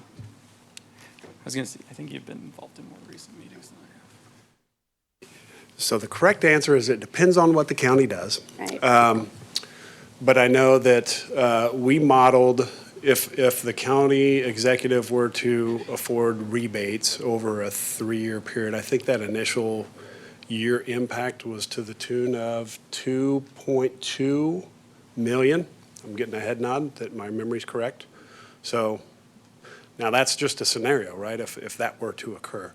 And then future years would not be as great. I don't remember the numbers there. I think it was more like maybe $1 million, 1.8 in those years 2 and 3, if that was implemented. An increase to us per year? Decrease. If he does the rebate, Correct. then it lowers. Correct. And if he does not do the rebate and he just moves forward where it is now, then there's no impact? Well, I'd say this, right? Our anticipated revenue with the decrease, assessed valuations decreased based on the preliminary numbers, so we needed to model what might that look like. So really, what's in the budget is, what we've prepared is that if that were to occur, the county were to do the rebate program, we didn't hold back 2.2 million in revenue.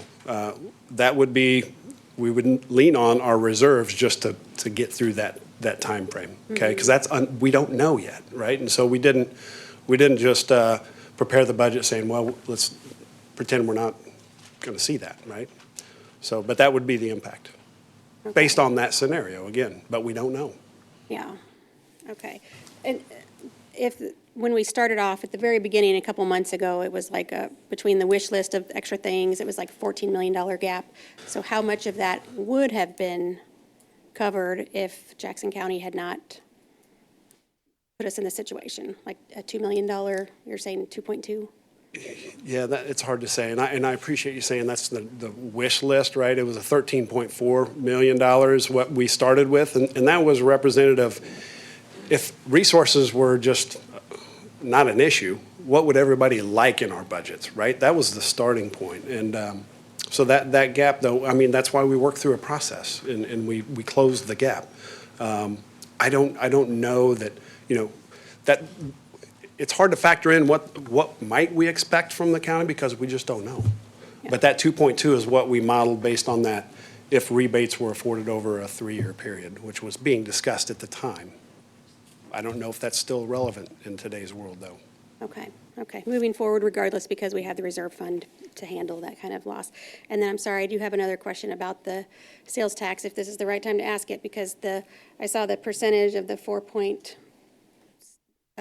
whatever the backslide was, 4.2 or something, and most of that was use tax.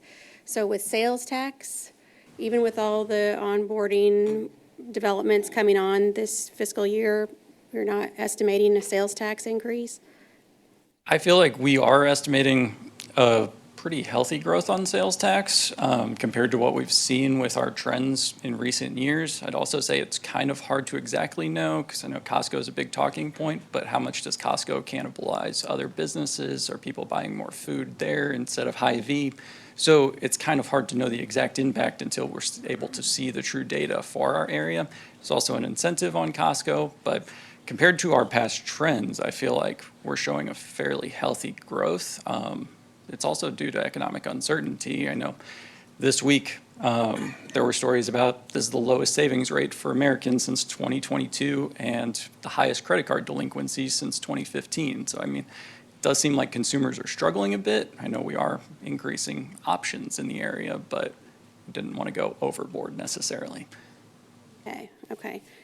And going back to property tax too, I will just mention every year we do go through a mid-year process, and that's about the time we're getting our property tax receipts. And so if we get to that point and we're seeing that property tax is coming in healthier than we initially anticipated, is a chance to reevaluate our needs and opportunities to invest in the community that we weren't able to do initially.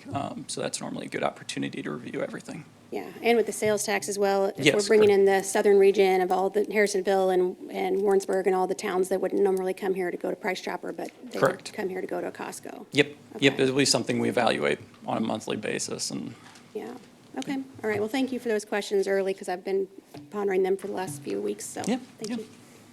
Thank you. Councilmember Pryor.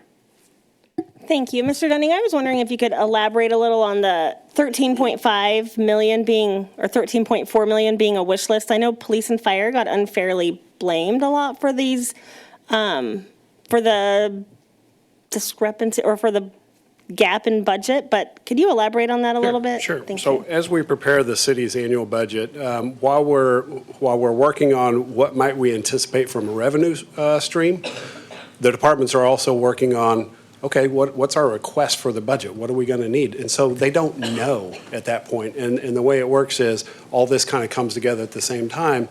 And so those initial requests from all the departments, based on what we anticipated for revenues, that's what that's representative of. It was purely a wish list of if we could make all this happen, what would that take, right? And so that's what that was representative of. From all departments and not just police and fire, correct? Correct, all departments. Okay, okay. Yep, we bundle it all together. Okay, thank you. Good. Thank you. Mayor Pro Tem. Thank you. I wanted to kind of follow up on a couple of questions that my colleagues asked. When we talk about kind of some of the issues with the county and the uncertainty there, the rebates are part of it, but also we talked a little bit about that our assessed valuation has actually gone down a little bit. And I'll put words in your mouth. If the county hadn't gone crazy up and down with tax assessment levels and we'd seen the same kind of steady growth we expected every year, and we had 3 or 4 or 5% assessed valuation growth, that's part of what this gap is, right? That we're not seeing the normal just inflation growth in those numbers that we would usually expect. Is that an accurate way to put it? Yeah, and I will say, we don't have final numbers from the county either at this point. It's just preliminary, and we have nothing from Cass County, so we don't have all of the finalized details to know what that assessed value will be. So this will become clearer as we get those final numbers, but that's part of what we're dealing with, is that because the county's been up and now down, where we would normally expect in a normal year just slow, steady growth, we may be seeing something flat instead, right? So that's part of what's accounted for here.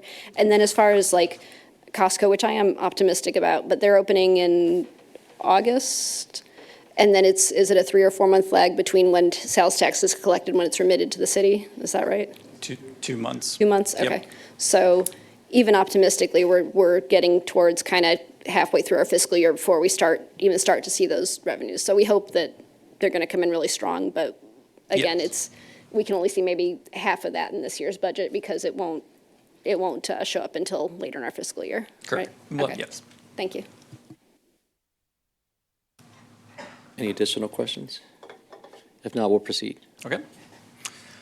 Moving on to the general fund expenses. So this is just a high-level overview of the general fund expenses. You can see that the biggest category here is personnel, which makes up 66% of our general fund. So that is salary and benefits. I will say with benefits, loggers did increase, and we've already talked about the health insurance. Transfers out is our second largest category here. That includes things like workers' comp, which did increase. We've had some significant claims, so it increased $1 million overall in this budget. We have our property and liability insurance, and we also had some significant public safety equipment replacement transfers this year. So we recently, in recent years, switched to a lease program. So we have the principal and interest payments included in this transfer out for ambulance and pumper principal and interest for those leases. And then the remainder of these are things that supplies, fees, claims, just the normal supplies and services to run the day-to-day operations of the city. And so here again is the 2 years of actuals, our original FY26 budget, and then the FY27 proposed budget by expense category. Just putting dollars to the charts that you saw in the previous slide. We'll also note here, we did have a one-time transfer of $9.8 million in 2024, and then nearly $16 million in 2025. The $9.8 million was to Green Street, and the nearly $16 million, 11.7 of it was to Green Street, $2.5 million was to our vehicle equipment replacement program, and then $1.5 million was for a downtown safety package. All of those were planned spend downs of our fund balance, but just wanted to point those out for comparison purposes. And then this is comparing the original budget to the proposed budget with the dollar difference and the percentage difference. I do know Mr. Dunning has a slide coming up talking about the operational impacts, so I won't spend too much time on this. But I will say this includes the 3.5% increase in personnel for Core General, includes the collective bargaining agreements, includes loggers increasing, 10% increase in health insurance. So all those things are included in personnel.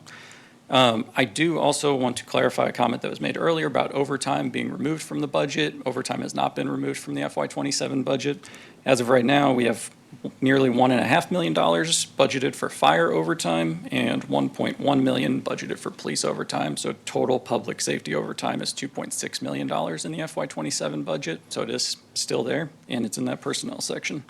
Overall, our overtime's like $2.9 million. There's some public works overtime as well. When we were going through this budget process, we knew that we had several things to solve for, most prominently the collective bargaining. And so you can see that reflected in the other categories. We tasked all departments to go back and look at their budgets, their operating expenses, what was needed, what could potentially go. And that's why you can see some negative percentages in the other various categories throughout the budget. And then this is showing those same numbers, but it is showing it at the department level. So again, you can see 2 years of actuals, the FY26 original budget and the proposed budget. Those one-time transfers that I mentioned in the previous slide are located in that citywide category, which is why those appear significantly larger in those 2 years. I think this is the better comparison of all of the departments. So their FY26 budget, FY27 budget, the dollar change and the percentage change. You can see outside of public safety and municipal court, most budgets are decreasing. Again, I know Mr. Dunning's going to go into more detail. I will also mention public works. Part of that decrease is the way we typically handled capital projects was we had a capital project reimbursement in the general fund. We changed how that was structured with the FY27 budget, so we are charging the personnel that work on capital projects directly to those capital project funds. So that is part of the decrease there too. There are obviously operational impacts as well, but that's just part of the change that you see there. But all departments did have significant operating reductions, and then this also includes personnel freeze of 30.8, I believe, FTEs. Did want to mention on citywide, just to clarify exactly what's in citywide. So that has things like property and liability insurance. It has our building equipment replacement transfer. It includes our ITS overhead and our CBS overhead, has election expense, just a lot of things that impact the city as a whole rather than an individual department. But it is a relatively new category. We created it when we went to Workday. So just wanted to point out what was included in that citywide account. And then here is the budget allocation comparison. So on the left is the FY26 original budget, just grouped by the major categories. On the right is the 2027 proposed budget. So public safety had traditionally been around 55% of the general fund. It is increasing to 61% of the general fund in the 27 budget. And then you can see the subsequent decreases in general government and public works. And I will turn it back over to Mr. Dunning to talk about operational impacts. Okay, so this slide is intended to help put that framework to what approach did we take to get to a balanced budget. I can tell you that we looked at the budget from different angles. At one point in time, we asked all departments to go back and model what it would take to get back to 2025 actual costs, not what was budgeted, what were actual costs. And so that was an exercise we went through, and that's where I know there was a number that was thrown out there. We'd need to reduce 70 some odd employees if we used that approach to balancing a budget. And so what we realized through that, though, is I'll call it more operational, non-personnel, right? Where can we trim other supplies and services and things of that nature? And so that's a portion of how we got to a balanced budget. But that angle changed from just going back to 2025 actuals to looking at if we did a hiring freeze, what would that entail? And that's what we did. That's the platform, I'll say, that this budget is prepared by. And you heard Eric mention 30.88 frozen positions, and that is the case. On May 6th, we froze those positions. We worked as management team and said, are these able to be frozen? If so, what impacts might that have on us as an organization? So we owe that to you and to the public to say what areas are we talking about hiring freezes. Those positions exist in administration, in law, in HR, cultural arts, public works, development services, finance, creative services, central building services, our fleet operations, and in our ITS. So a lot of internal facing, supporting positions in order for us to deliver services to this community. It's not impacting, I can't say it's not 100% impacting public safety because that's not a true statement. There are some hiring freezes in police and fire. Those entail expansions for fire dispatchers, 5 positions, but we're only freezing 2, hoping to bring on 3. And then in police department, taking a phased approach to bringing on police officers to the tune of over 20. 21 sticks in my mind. We know in that hiring process that come July 1, we're not going to automatically have 21 new police officers on the street. So we've phased that in over a year's time to bring those police officers on. So those are not frozen, but we've tiered the approach in the budget to bring those on board. So frozen positions in the police environment would be some call takers that have been, we've been pursuing for quite a while. We haven't filled those, and a position in animal control frozen. Now, when I mention hiring freeze, I want to make this clear. It's a snapshot in time saying if we froze these positions, what would they be? And we're not reduction in force by doing this. These are vacant positions. As we go through the year with what we call a vacancy analysis process that I'll describe to you, we will look at those positions when they become vacant and ask ourselves as an organization, and taking guidance from you on what are priorities, what positions are necessary to bring back online to ensure throughout the year we're staying balanced. Does that make sense? So it's not to say that these positions will be frozen for an entire year. We don't know that. But what a hiring freeze allows us to do is take a methodical approach to restructuring, thinking differently about how we can deliver services, reorganizing, whatever that may be. And so that's the approach we're taking with this hiring freeze. You heard a little bit about overtime. There is, I'll say, trying to be more mindful of overtime in that public safety environment. We will talk about that. That came out when we get to the finance and budget recommendations. That'll be a component of that. And then just overall, organizationally, we've worked really hard through, I know many of you have heard the ASR initiatives, attraction, satisfaction, and retention of our workforce, to make sure that we as an organization are providing employees with professional growth opportunities.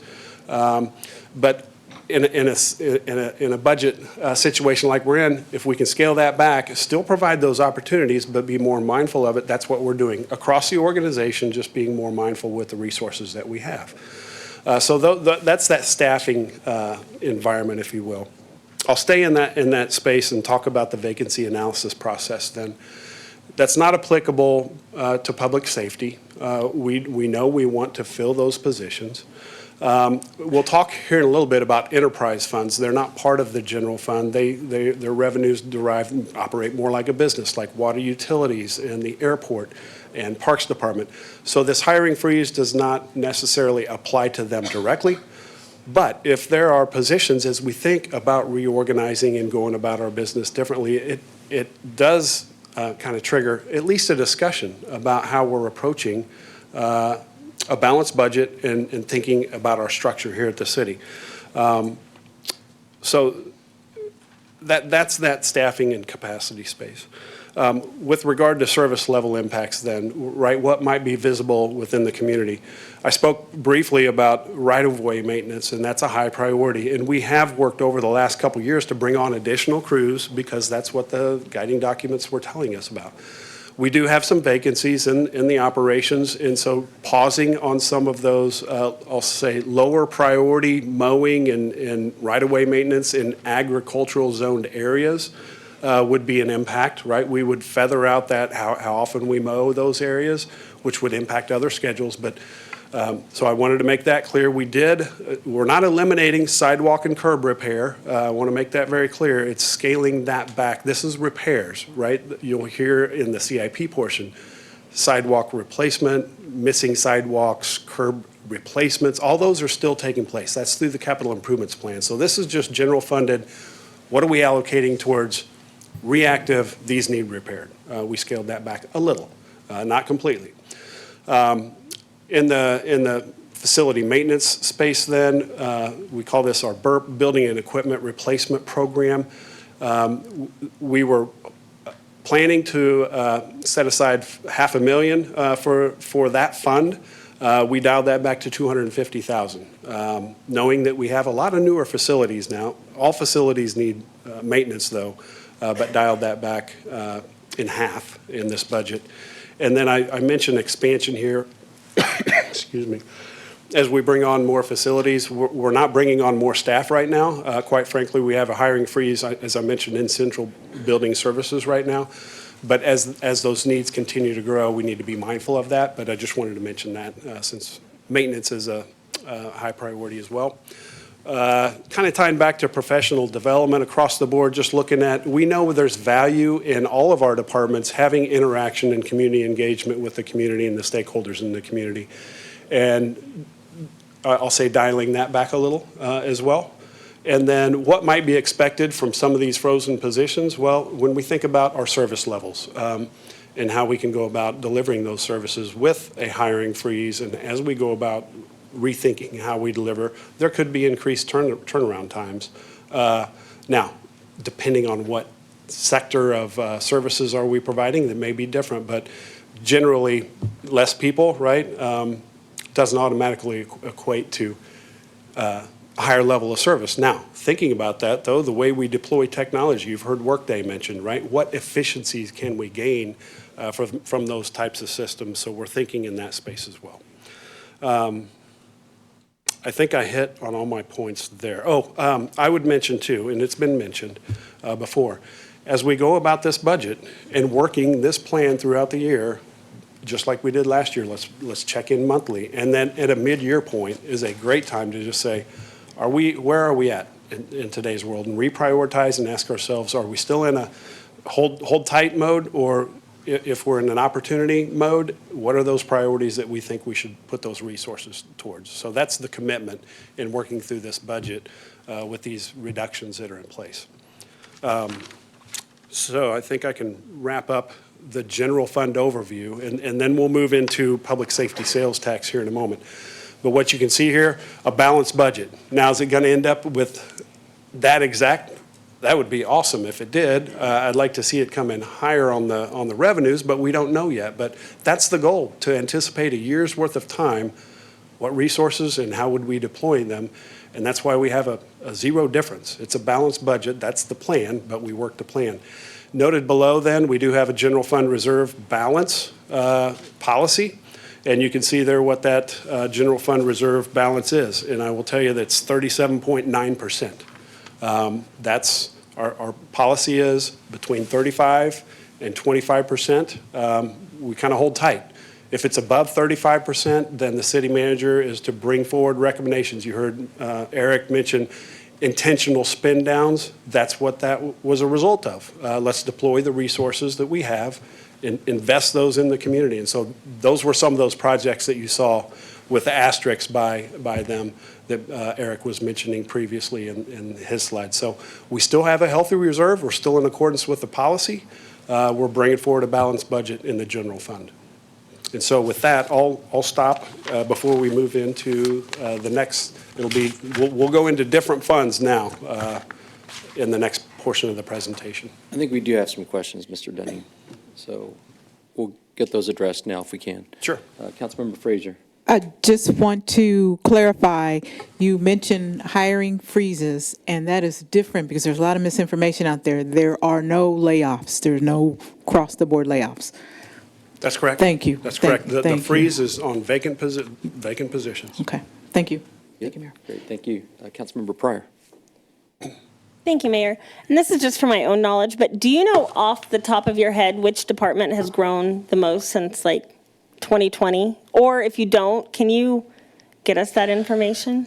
Well, I could tell you this, between, I don't know the exact data, right? But when we added public safety sales tax to our revenue stream, and that's what reflective, I think Eric showed that chart of the increases.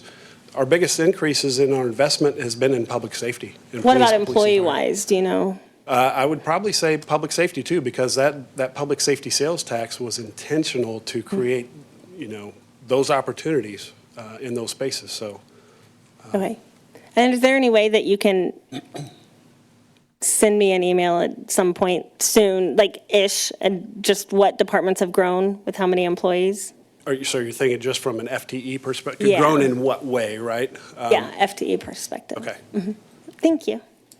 Thank you. Mayor Pro Tem Shields. Thank you, Mayor. So, If I could, sorry to interrupt you. Oh, please. I'm hearing some comments. Mr. Dunning, can you send that to all of us? Absolutely. Yeah, thank you. good. Yeah, thank you. I guess when I look at this, hiring freeze, travel and training, reductions to mowing and things like that, it seems to me like this kind of, it ties back to what you said earlier about avoiding irreversible cuts and uncertainty. Like these feel like things that it's easy to turn the knob back the other way if the revenues come in stronger. Is that kind of the thought process here, that rather than cutting employees or making other big structural changes, that we would put some things on hold, and then if the numbers come in good, we can start rehiring and expand some of these services again, and if they come in worse, the revenues come in worse than expected, we can tighten up some more, but trying to kind of thread, like that's what this feels like to me, trying to thread that sort of middle cautious ground, but things that are easy to turn back on. Yeah, I use the term methodical approach. Spot on, right? Agree with that, yes. Okay, that's all I had, thank you. Thank you. Councilmember Atkins. A couple of, I've been, going through these presentations and looking at the past comparisons, and the slide that we had up a few slides ago, talking about the percentage increase from this year to last year. There's a pretty strong decrease in a lot of the departments, but if you compare it to the year before, in 2025, it's almost very similar, which I know was the point of the exercise, was to go back to 2025 levels, but what is lingering in my head is, why did 2026 balloon so much? Why is there such a, because if we were staying steady from 23 to 24 to 25 and then 27, they're pretty similar, but 26 was like huge. And that's just my perspective, but maybe that's not accurate. I'm looking at Eric to see if I'm not following. Are you? Is that some of those It seemed like intentional- 2026 went up really large, and now we're back to where we were again. And I'm wondering what happened in 2026 that made it go up. Was there a certain slide that would be helpful to look at? The bars? Okay. Maybe that. She wants expenditures. Expenditures? Oh, I'm going way back. Go ahead, Eric. You know this slide. Expenditures. You're talking expense, correct? I thought it was. Okay. I was going to say, we don't have a bar, but I will say, the FY25. 25 went up, yeah. Yeah, the FY25 budget was around 98.5 million. This is showing the actuals, but that also includes the intentional spend down. But the budget, at least the original starting budget, was around 98.5 million. I'm going off of memory there, but I believe that number sticks in my head. Okay. So then, yeah, we increased marginally going into FY26, but then the biggest item that changed were the collective bargaining agreements, is what happened in FY26 that's causing the significant jump overall. That's the only major change that's happened. So when it comes to forecasting ahead, because at the beginning of this process, it was like, the wish list of 13.5 million. If you had been forecasting for collective bargaining agreements and 3.5% for core general and loggers, like those things seem like they would have been somewhat predictable.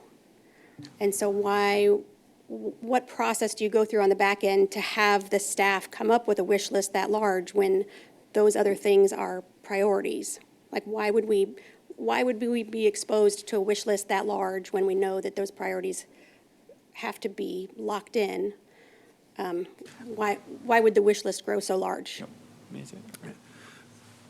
So we've taken an approach where we haven't, I'll say, limited departments from thinking creatively, and then helping understand what are those requests. And this happens every year. We'll have a whole list of expansion requests, and we'll trim that down. But we'll be mindful of what were those requests in the prior years, and help us understand. So I would say this, the mayor and the council don't see all of the requests. They don't, Yeah. because we bring forward a balanced budget. But that's part of the process is thinking creatively. If you had certain equipment or positions or things like that, what would you do with it? So that's that wish list. Again, with the departments not knowing what are anticipated revenues for the next year, given all the items that I've mentioned. Yeah, well, in a presentation, it might be helpful to see two separate lists, because it's hard to tell what our base minimum was versus what was new information that hadn't been there before. So I'm trying to understand, are we solving for a $14 million problem, or are we solving for a $7 million staff problem, or loggers that was a surprise? Like, I'm trying to understand what we're solving for. And then in the last presentation, for finance, we listened for an hour about public safety and what they were giving up, and we went through every single service that they had, but we didn't do any of that with any of the other departments. And so I'm curious, other than staff freezing, have the other departments gone through that level of scrutiny behind the scenes? Is there is there money being allocated to things that haven't been cut yet? Because the public safety has cut a lot, which I think is going to have a negative impact overall with what we're all trying to achieve. Yeah, so, yes, all the departments, we worked on this with the management team over numerous sessions through these different exercises, right? And identifying, especially the hiring freeze. Can we live without those, right? And that helped solve for was it 3 million, Eric? About 3 million of that gap. Of which gap? So I wouldn't compare it to the 13.4 million, right? It's a gap to get to a balanced budget. Yeah. While being mindful. What the gap was. What's that? I'm trying to figure out what the gap actually is, since so much of it was wish list.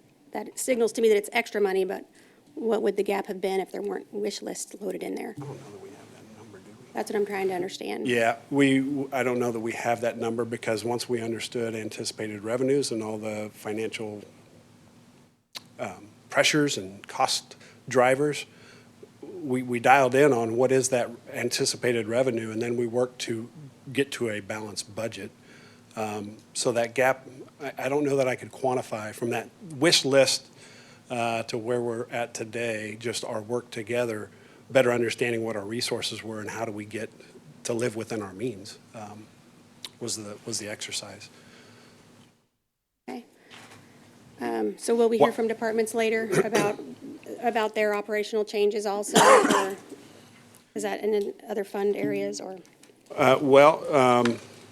We did, I will say this, we gave high-level overviews of department when we got to the slide about those reductions. But we did have deeper dives into public safety, and you'll see that when we get to the Finance and Budget Committee recommendations. Okay. Thank you, Mayor Pro Tem. Thank you, Mayor. I just wanted to highlight a couple of things. I think one thing that was different this year is that partly as a result of the feedback from this dais that we were brought into this process a little bit earlier than maybe normal. Like a lot of times just a finished budget product would be brought for an up or down vote, or, I mean, obviously there's a hearing and there's discussion, but we had asked, we want to be a part of the discussion early in the process before all the outcomes are finalized. So I think we saw maybe a little bit of I don't want to say messier, but just an earlier iteration than we would normally see. Is that kind of accurate? Yes, and I'll speak to that because I felt we owed that conversation to the committee to help shape the budget, right? In years where we do have that opportunity to look at expansion requests, a lot of times we'll filter that through and give you at least an idea of what kind of expansions and why. How does that connect back to strategic plan or those types of items? And so in this case, I've said this before, it's hard for any of us to be where we're at and then say, how do we dial it back? That's not the way we're wired. We always want to do more and do better. So kind of in the spirit of transparency for the community, for the council, like we got to see a little bit more of that process from how you get from wish list to balanced budget that we Correct. don't necessarily see as much every year. Correct. Right? Yeah, usually, I mean, you would see us bring forward the general fund and the public safety sales tax in a session and have some dialogue, and then we bring all the other funds in a separate session, and then we're here at the public hearing, and that's pretty much it. That's at least the past 3 or Right. 4 budget years. So this year, we had more of an opportunity to say, here's the starting point, get feedback from the committee, from the Finance and Budget Committee on priorities, bring back some options, get some additional feedback, and then eventually bring this more finished product, which is, I think you'll get to at the end, is not 100% finished products, because we do need some feedback from the full council on a few items, right? Correct.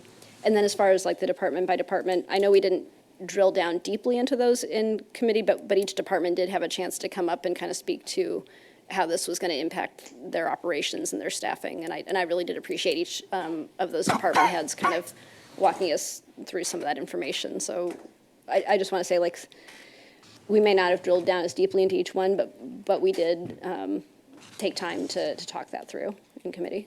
So thank you, Mr. Dunning. Thank you, Mayor. Thank you. Don't see any questions at this moment. Okay. Proceed. All right, we're switching gears based on the color of the slides, as mentioned. We'll move into the public safety sales tax, which is, now we're moving into more restricted funds, okay?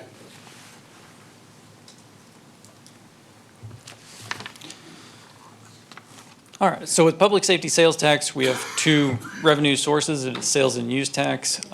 It is mimicking what we're seeing in the general fund. The one difference between general fund and public safety sales tax is that it does not have the marijuana tax in public safety sales tax. That's a general fund only, but overall revenue growth is mirroring what we're seeing in general fund. So $14.8 million in the FY27 proposed budget. And so here is the expense trend, again, 2 years of actuals, the original budget and the 27 proposed budget.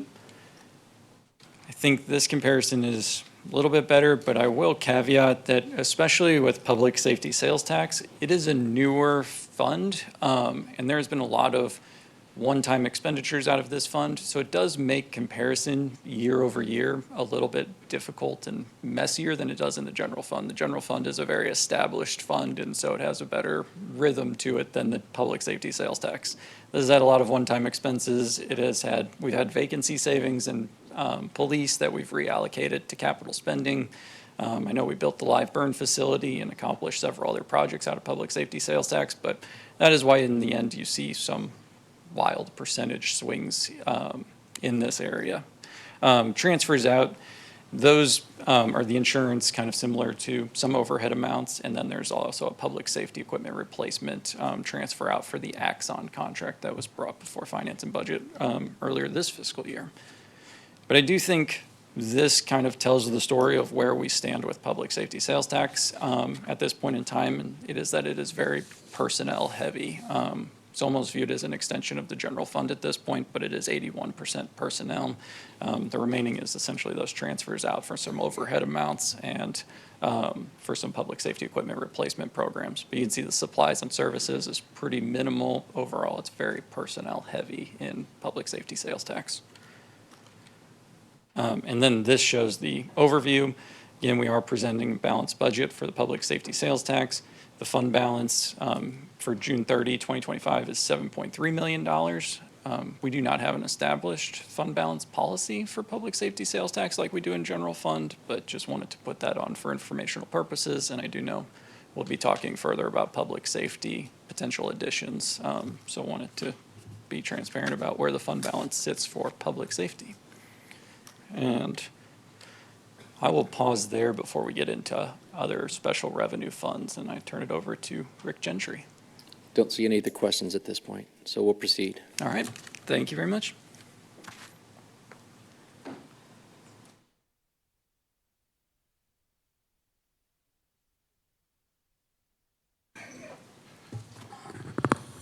Good evening, Mr. Mayor, council members, Rick Gentry, Budget Manager.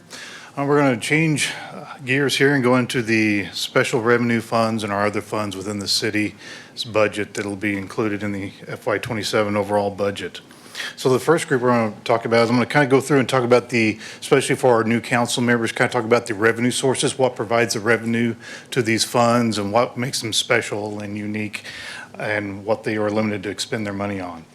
So the special revenue funds, we'll begin with our Parks Fund. This is comes from the voter-approved property sales tax, property tax for the parks, and this is for their administration and operations of the park facilities, the maintenance of their parks facilities. They're going to have a slight increase in their youth sports association fees this year, and that's kind of help offset some of the costs and provide some additional services during World Cup as they expect additional visitors to parks and using their facilities. The Cemetery Trust Fund, this is a city-owned cemetery that the parks, they manage it for us. And the revenue from that comes from interest earned on the fund balance, as well as fees charged for internments and the fees for burials. That's a lot that's passed through, but that's also a majority of their expenses is obviously the maintenance, mowing of the grass, and then the preparing and closing of graves. Business and Industry Fund. This is funded by a 5% sales tax on the gross daily rental receipts derived from the transient guests sleeping in accommodations. That's the way it reads in our law in the ordinance the city passed. This is a 5% tax that is collected and paid monthly by the hotels. And they do have an incentive. They do get a discount off that 5%. They do get to keep some of that if they do pay it early each month. And we'll talk a little bit more about business industry fund here in a couple of minutes. Eric just talked about the public safety sales tax. That's a 0.5% sales tax that's passed by the voters in 2022 for the purposes of retaining, recruiting, and equipping our public safety departments. Road and Bridge Fund. This is for a small fund that collects deposits related to roads and bridge improvements projects. Our Green Street Fund, this is a new fund this year as we opened Green Street in August. It became operational and came online. This is the fund where we pay for the operational expenses out of that. The construction was funded out of a capital fund. This is the operational fund. And our budget for FY26 going for FY27, you can see just a slight increase there. And we do have anticipated revenues based upon local agreements, some rentals that they kind of anticipate, and some sponsorships of about $531,000 anticipated revenue. They hope to gather more bookings and increase that revenue throughout the year. And then the final one, the grants, contracts, and settlements. We used to have separate funds for all of our different grants. As we went to Workday and we have better abilities to track revenues and expenditures, we've consolidated these all into one fund. So we used to have a Violence Against Women Act fund and a community development and block grants or CBDG grants. Those all things they all funnel through and run through the grants and settlements funds, as well as our settlements would be like our opioid funds received from the opioid settlement fund that goes in there our police and prosecutors can use. Yeah, we have a question real Yes. Just a short one. On the Green Street asterisks, is that 531,000 of revenue, so a net cost of 60,000, or is that the net cost of 531,000? What does that number mean? That is just a projected revenue number. It's not a net of anything. I guess what I mean is if you take that and say it's costing us $595,000 to run, we're bringing in 531,000 in revenue, so we hope that it really only costs us 60,000 a year to run net? Yes, I just want to make sure I'm understanding the numbers. Yes, Okay, yes, following, okay. yes, No, that would be a net, yes. Hopefully it'll become profitable. That's the goal, No, that's really helpful information, because I know we've Yes. had some questions in the community about how much the facility is costing to maintain, and that really helps to give some perspective, so thank you very much. Yes, and it's like me, as they increase rentals, the expenses will go up, but also the revenue to match that to help cover those expenses. So that's the plan. Yeah. Thanks. All right, so the previous slide was kind of as Eric had shown on the previous slides with the general fund and public safety. We had the 24, 25 actuals, 26 budget, and 27 proposed. This is kind of looking at the difference between, comparison between 26 budget FY27 proposed budget. Parks revenue, looks like a big increase, but they have a lake dredge at Legacy Park. You've probably been seeing doing the dredging on the lake. That project's included that because it's paid for as part of that property tax that's being collected. So that's a big project in 26. Then FY27, they have as we've done restructuring, a large part of the depreciation comes out of that fund now. So that's an expense reflected there. So the true operational expense are really only about a 3.5% increase instead of the 19.6 increase you would see there. Cemetery Trust Fund, it's just some adjustments in some of their internal service fees that they pay and realignment some of their staffing for out at the cemetery. Business and Industry Fund, we're seeing a slight increase, and most of that's due to the increase in the PSAs from FY26 to FY27. Public Safety Sales Tax, we've already talked about that one. Road and Bridge Fund, that one, we have a project that is budgeted that they're working on. They haven't spent the money yet this year. They may, it may roll into next year, and that's where there's a anticipated spend on Eel Creek and the Park West Development Project. Green Street, again, so we talked about the difference there. They're just going up slightly due to the operational costs for salary employees and just the operational cost in general. And then grants, these are just kind of based on anticipated grants we usually expect. Some of the grants we typically get every year, some things, the police officers that pays for overtime for police officers to set in construction zones. Those are monitoring theirs. That's through grants through the federal and state level. We receive grants for that. It's paid, that overtime is paid through that process and charged directly to the grants fund.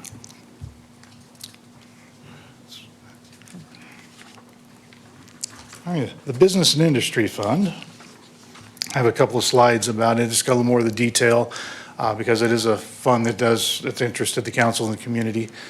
So this is the funding, how things are split out, and then the fund, what is their spent on. Administrative fees, that's kind of the process. That's the fees for the city collecting the money.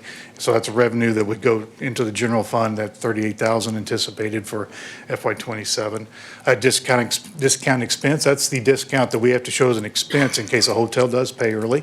And then that discount we have to show as an expense because it would have been revenue we would have realized. Other supplies and services, the $100,000 there in FY26, that was to include some expenses we incurred that we did not budget for initially, and it came in through a budget amendment earlier this year. But it also includes the $50,000 for LS Goal 26 for the Football Fridays. Yeah, Football Fridays over here at Green Street. So that $50,000 is part of the FY26 budget, and they have already created the purchase order, got the money encumbered, so we did not need to move that over into FY27.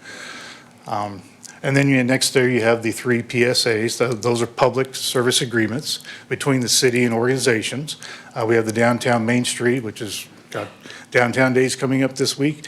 And then you have the Lee Summit Economic Development Council, and then the Marketing Fund, which used to be there, but it's now the Lee Summit Visitors Bureau is now the agreement with that. So this reflects FY25 was year 1, 26 year 2, FY27 budget. This is year 3 of those agreements. So hopefully prior to preparing the FY28 budget, we'll have new agreements in place negotiated for those. So kind of looking, see how the money is going in the fund balance. FY24, you can see that we did not have the agreements in place for a couple of years, and the fund balance had grown up to the $1.5 million. And then in 25, when we put the agreements in place, we've been working away at that fund balance, and so we're down to anticipated just a little under $1 million FY27. And looking at trends, if we do monitor increases to those agreements, we could probably go about another 3 years, and then we'll need to kind of really look and see what we're going to do there. We are at charging 5% right now as our tax on that. We could go out to a maximum of 7%, so an additional 2% if council chooses to move forward with that. The next group of funds, these are their economic development funds. So this represents the money that comes into the city for the pilots and EATs, and that we just redistribute out to others. Some of it goes to developers, and some of it goes to or most of it goes back to the developers. And this is based upon the development agreements. So each one of those is different, and has a different method and tool in place. But this is just a reflection of that. And these are all kept in a separate fund. All that money is received into the fund and then expensed out of that fund. It's kept completely separate from the general fund. The only thing that touches the general fund is that $40,000 at the bottom. That's either it's just administrative fee that we were able to charge to help recoup some of the city's cost for that. Capital project funds. Let's get into the big dollars now. So these are our most volatile funds as you look at the expenditures across from left to right, left to right. Those are 24, 25 actuals and budget because the projects, this is based upon the CIP and the scheduling of projects. As we all know this, when we plan a project, sometimes the weather cooperates, contractors cooperate, and we're on schedule. Sometimes there are unknown things that come up. Some priorities change. Will cause a project to move on the schedule. So that's why you'll see a fluctuation in these, sometimes several $1 million because sometimes things are delayed because we do need to build up the balance in our fund to be able to cover the expense of the projects. So there's kind of a little bit of the revenue sources on each one of these. The first one is the capital improvement sales tax, and that's a 0.5% sales tax that's in effect for 15 years. The current one is set to expire at the end of 2033, and that's a 15-year one. That's for road, transportation-related, and stormwater projects. The second one, road and bridge excise tax. This was a tax approved by voters in 1997, and it's applicable to development, redevelopment, the development expansion and changes of use throughout the city. So the funds can be used for streets, roads, bridges, and other transportation-related improvements identified in the Thoroughfare Master Plan. The third one, transportation sales tax. This is another 0.5% sales tax approved by the voters in 1990 and is an ongoing, does not have a sunset, and is for transportation purposes. Next one, the Parks Development. This is the 1/4-cent sales tax for the Parks Department they use to fund their capital projects and some operations. And we're all excited about the new field house will be their next big project coming online during the next year. Next one, the Capital Bond Fund. This is when the citizens authorize the city to issue general obligation bonds.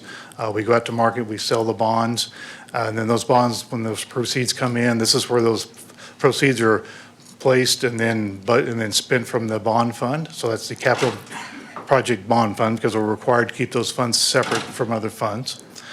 The next one's Capital Project Fund. This is a new fund we created as we went this year. We used to have many different funds for construction projects. Green Street used to have its own fund.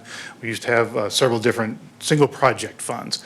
So now with Workday, we're able to track all those individually. So we have a capital project fund, and the resources for those, the funding allocations will come it could come from the general fund, it could come from donations, sale of property, and many different places. But that's what those, so the large amounts you see in 24, 25, and 26, that's the construction of Green Street mainly, along with some other projects. The $400,000 you see in there for FY27 is the $400,000 for the gateway projects for the city. And that was part of the general fund spend down back in FY25. The next one is the public safety equipment replacement. This is a equipment replacement program for our police and fire. Probably, if those of you who've been on the council a little bit, we've brought through a couple of budget amendments this year in which we've transferred some spending authority and some expenses from general fund over to this fund. So we're putting all of our equipment purchases, large equipment purchases for public safety out of this fund. So that's why in 24, we didn't spend anything because we didn't buy anything that year out of this fund. But we did deposit part of those transfers. We're putting money in there each year for future purchases. As well, now we'll also be putting annual transfers in there for the fire truck pumper leases, the lease interest and principal, as well as the ambulance interest and principal, and the Axon contract that was recently approved. That money will be transferred from public safety sales tax into here, and then those payments will be made from here. So the authorization is for those contracts and for the lease and contract payments. The bottom one, water tap, and I'll go into the next one because they kind of go together, water tap and wastewater tap. These two rates are for part of our water utilities. This is part of the schedule of fees that was approved a couple of months ago, in which when we have a new home business that wants to attach to our water or our wastewater system, there's a tap fee, there's a cost associated with that. Some of the things includes the meter and things, there's the installation of that, as well. It helps collect money to help support that. As we continue to grow in areas, that money helps go to help grow and develop and expand as the systems we need to. The next two, water construction, wastewater construction, also water replacement. The revenue from these comes from our water and sewer bills that we pay monthly. So most of that goes to pay for the water. Portion of it goes to maintain our systems, the water towers. When those get painted, that comes out of the water replacement fund. And then, so those are things that they plan for, then they pay in each year and set the money aside for those. The next one, the Airport Construction Fund. This is to pay for construction out at the airport, Hangar 2, the new tower, the terminal, those types of things are paid out of there. The supporting revenue for that comes from the transportation sales tax is transferred over to the construction, as well as when we receive federal aviation grants, that money comes in to the fund as well to pay for the construction of those facilities. For the next four down there, those are new. These are new funds we created this year, and you'll see these on a coming budget amendment. As we went to work day, we were kind of redoing and trying to find better ways, tracking mechanisms for our expenditures on projects and to help departments see the balances that they have in their actual funds for those capital project funds ahead, above where the revenue comes in. So these are funded by transfers from those funds, and this is where the expenses will actually go out of to pay for the various projects. So you'll see a little more explanation and a budget amendment coming forward on this probably in the next month. So if you see the 248 million at the bottom, you take off about 79 million off that, and you'll get about the 69 million dollars of the true expenses we'll be paying out of those capital funds. Any questions about those? That's a lot of numbers. No, we're good. Okay. The next fund we're going to talk about is our General Obligation Debt Service Fund. As I mentioned earlier, our voters authorize the city to issue debt and sell general obligation bonds. When they say we authorize you to issue the debt, that means we have to go ahead and use the mechanism, that's our property tax, to pay for that debt. So part of the tax hearing we'll have in September will be to set that debt rate, and it's usually, we maintain it, try to maintain a flat rate. We had the no tax increase bond issues we passed in 2023 that said we wouldn't raise it, so we're trying to maintain that. But this is where the mechanism that comes in, the revenue comes in, and then the expenditures are the interest payments and the principal payments we make payments in August and April each year. Each bond issuance has a different schedule, so that's why you'll see these numbers go up and down, and some years we'll pay more and the balance will go down, and next years we'll pay a little bit less and the balance will go up. But that's kind of, those are all set out, and we have our financial advisor we work with to help make that plan for the issuance of the bonds and the payment schedules. And then you see our fund balance as of June 30, this past June 30. Our enterprise funds are the funds that operate like businesses. They provide either a service or something sort of project, and they charge for it. Our water and wastewater fund is pretty eminent. It's our water utilities. They provide the water, sewer services to our citizens. And you can see these three of the four funds, they're pretty linear. You see the gradual growth each year on there. So the water utilities, that's again, through their water bills, airport fund, their revenues come in through hangar rentals, the sale of fuel, and other service charges that they have out there as they provide services to people that come to the airport. The recreation fund, this is our parks and rec centers. So that's Lovell, Longview, Harris Park, those community centers, and it'll be the field house as it comes online. Those are all paid for through membership fees. Those are their operational costs for the membership fees, activity fees for different programs they put on at the facilities, as well as other charges they may have at the facilities. And then the stormwater utility fund, we set it up as an enterprise fund initially several years ago. When we were in a lot of the exploratory over the last few years of doing the study, what does the city want to do? And then we do have the ballot coming up in August, so that's the $100,000 just to pay for that election, as well as information to disseminate about the election and what the tax entails to the citizens. So that's the $100,000 there. And anticipated it probably will not be an enterprise fund. Once it goes forward, probably become a special revenue fund once it changes to a sales tax. And with the increases, you can see water utilities, they are experiencing, like everyone else, they're experiencing increases in their water prices and the sewer prices that they're having to pay to Little Blue and to City of Independence and Kansas City for water. Their operational costs went up minorly. And they also, part of that $70 million, about half of that is the $35 million that's being transferred to their water construction, wastewater construction, their equipment replacement fund. So their operational budget's roughly a little over $11 million for their operation for day to day.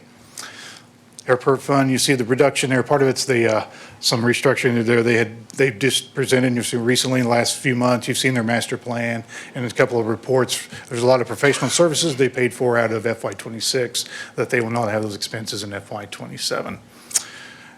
And the recreation fund, that's just their adjustments for their operations. They're always looking ways to do better, be more efficient, and they do see a slight increase in their anticipated expenses for next year, but they're also not planning to raise their membership fees at this time for next year.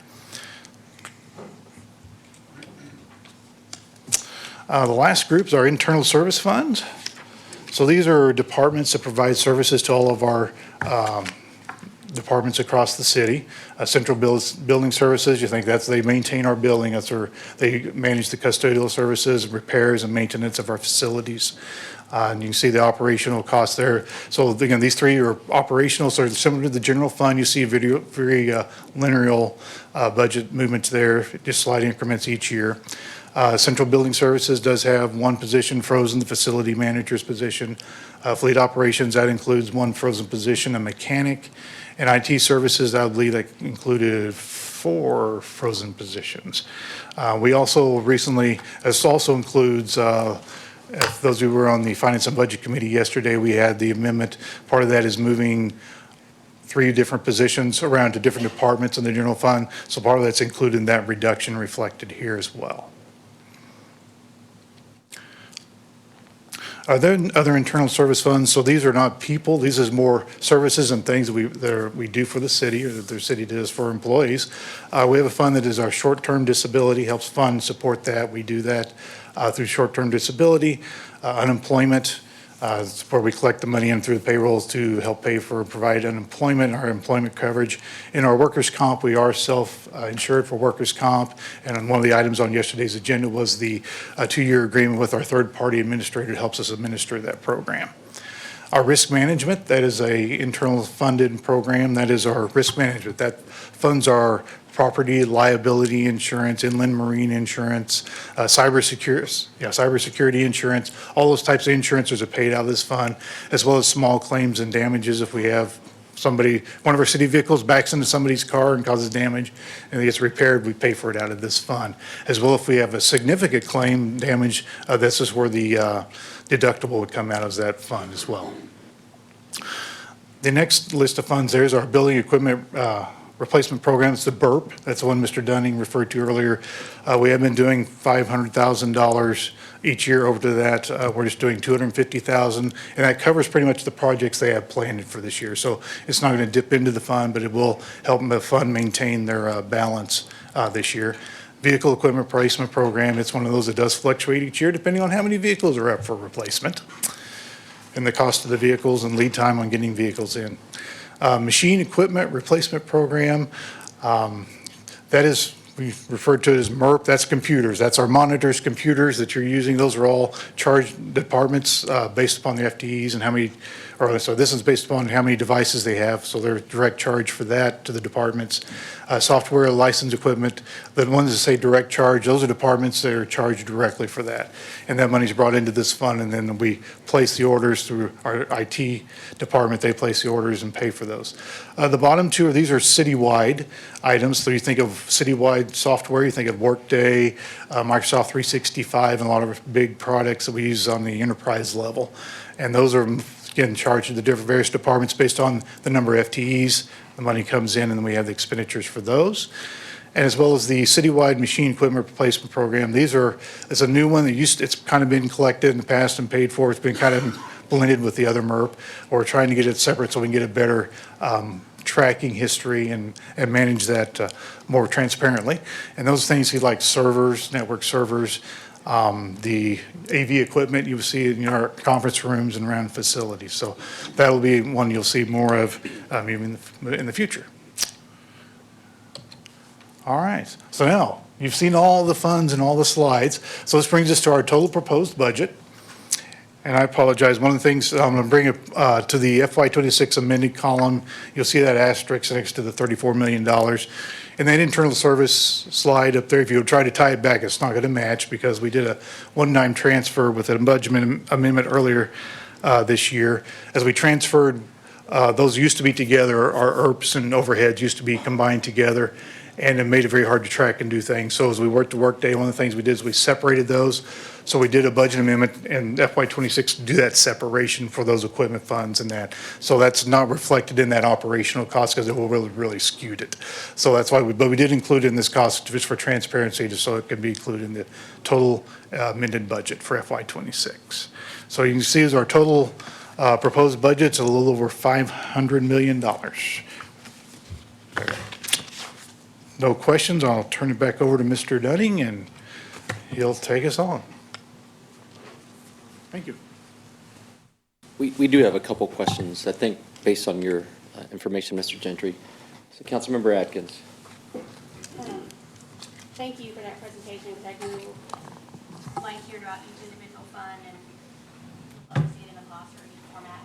That's what the budget is. I mean, I think the long budget has all that written, and that's great. But as I'm looking at it, without a fund balance or a revenue next to it, the numbers seem arbitrary, like they're arbitrary. Oh my gosh, start over. Thank you for the detail. Since on my screen I cannot see fund balance or revenue, the numbers seem arbitrary to me. Like none of the numbers, they're just arbitrary because we can't see what it's compared to. But I do see there's a $500 million, it's $500 million in expenses or in budgeted expenses.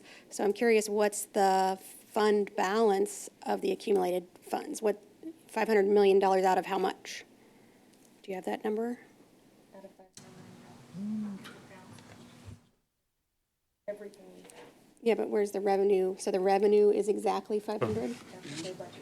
So we're spending everything that we have and nothing gets saved till the next year?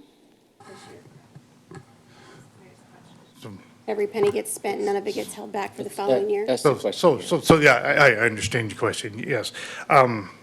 So like on the business and industry where we showed the revenue and the expenses and like that, yes, that does make it a little more challenging and. Yeah, because I know for specifically that fund, I know there's a lot of leftover fund, like it's not spent down to zero, Yeah. there's Yes. There's excess. So on most of them we do, so we are required to present a balanced budget and we do go through that process.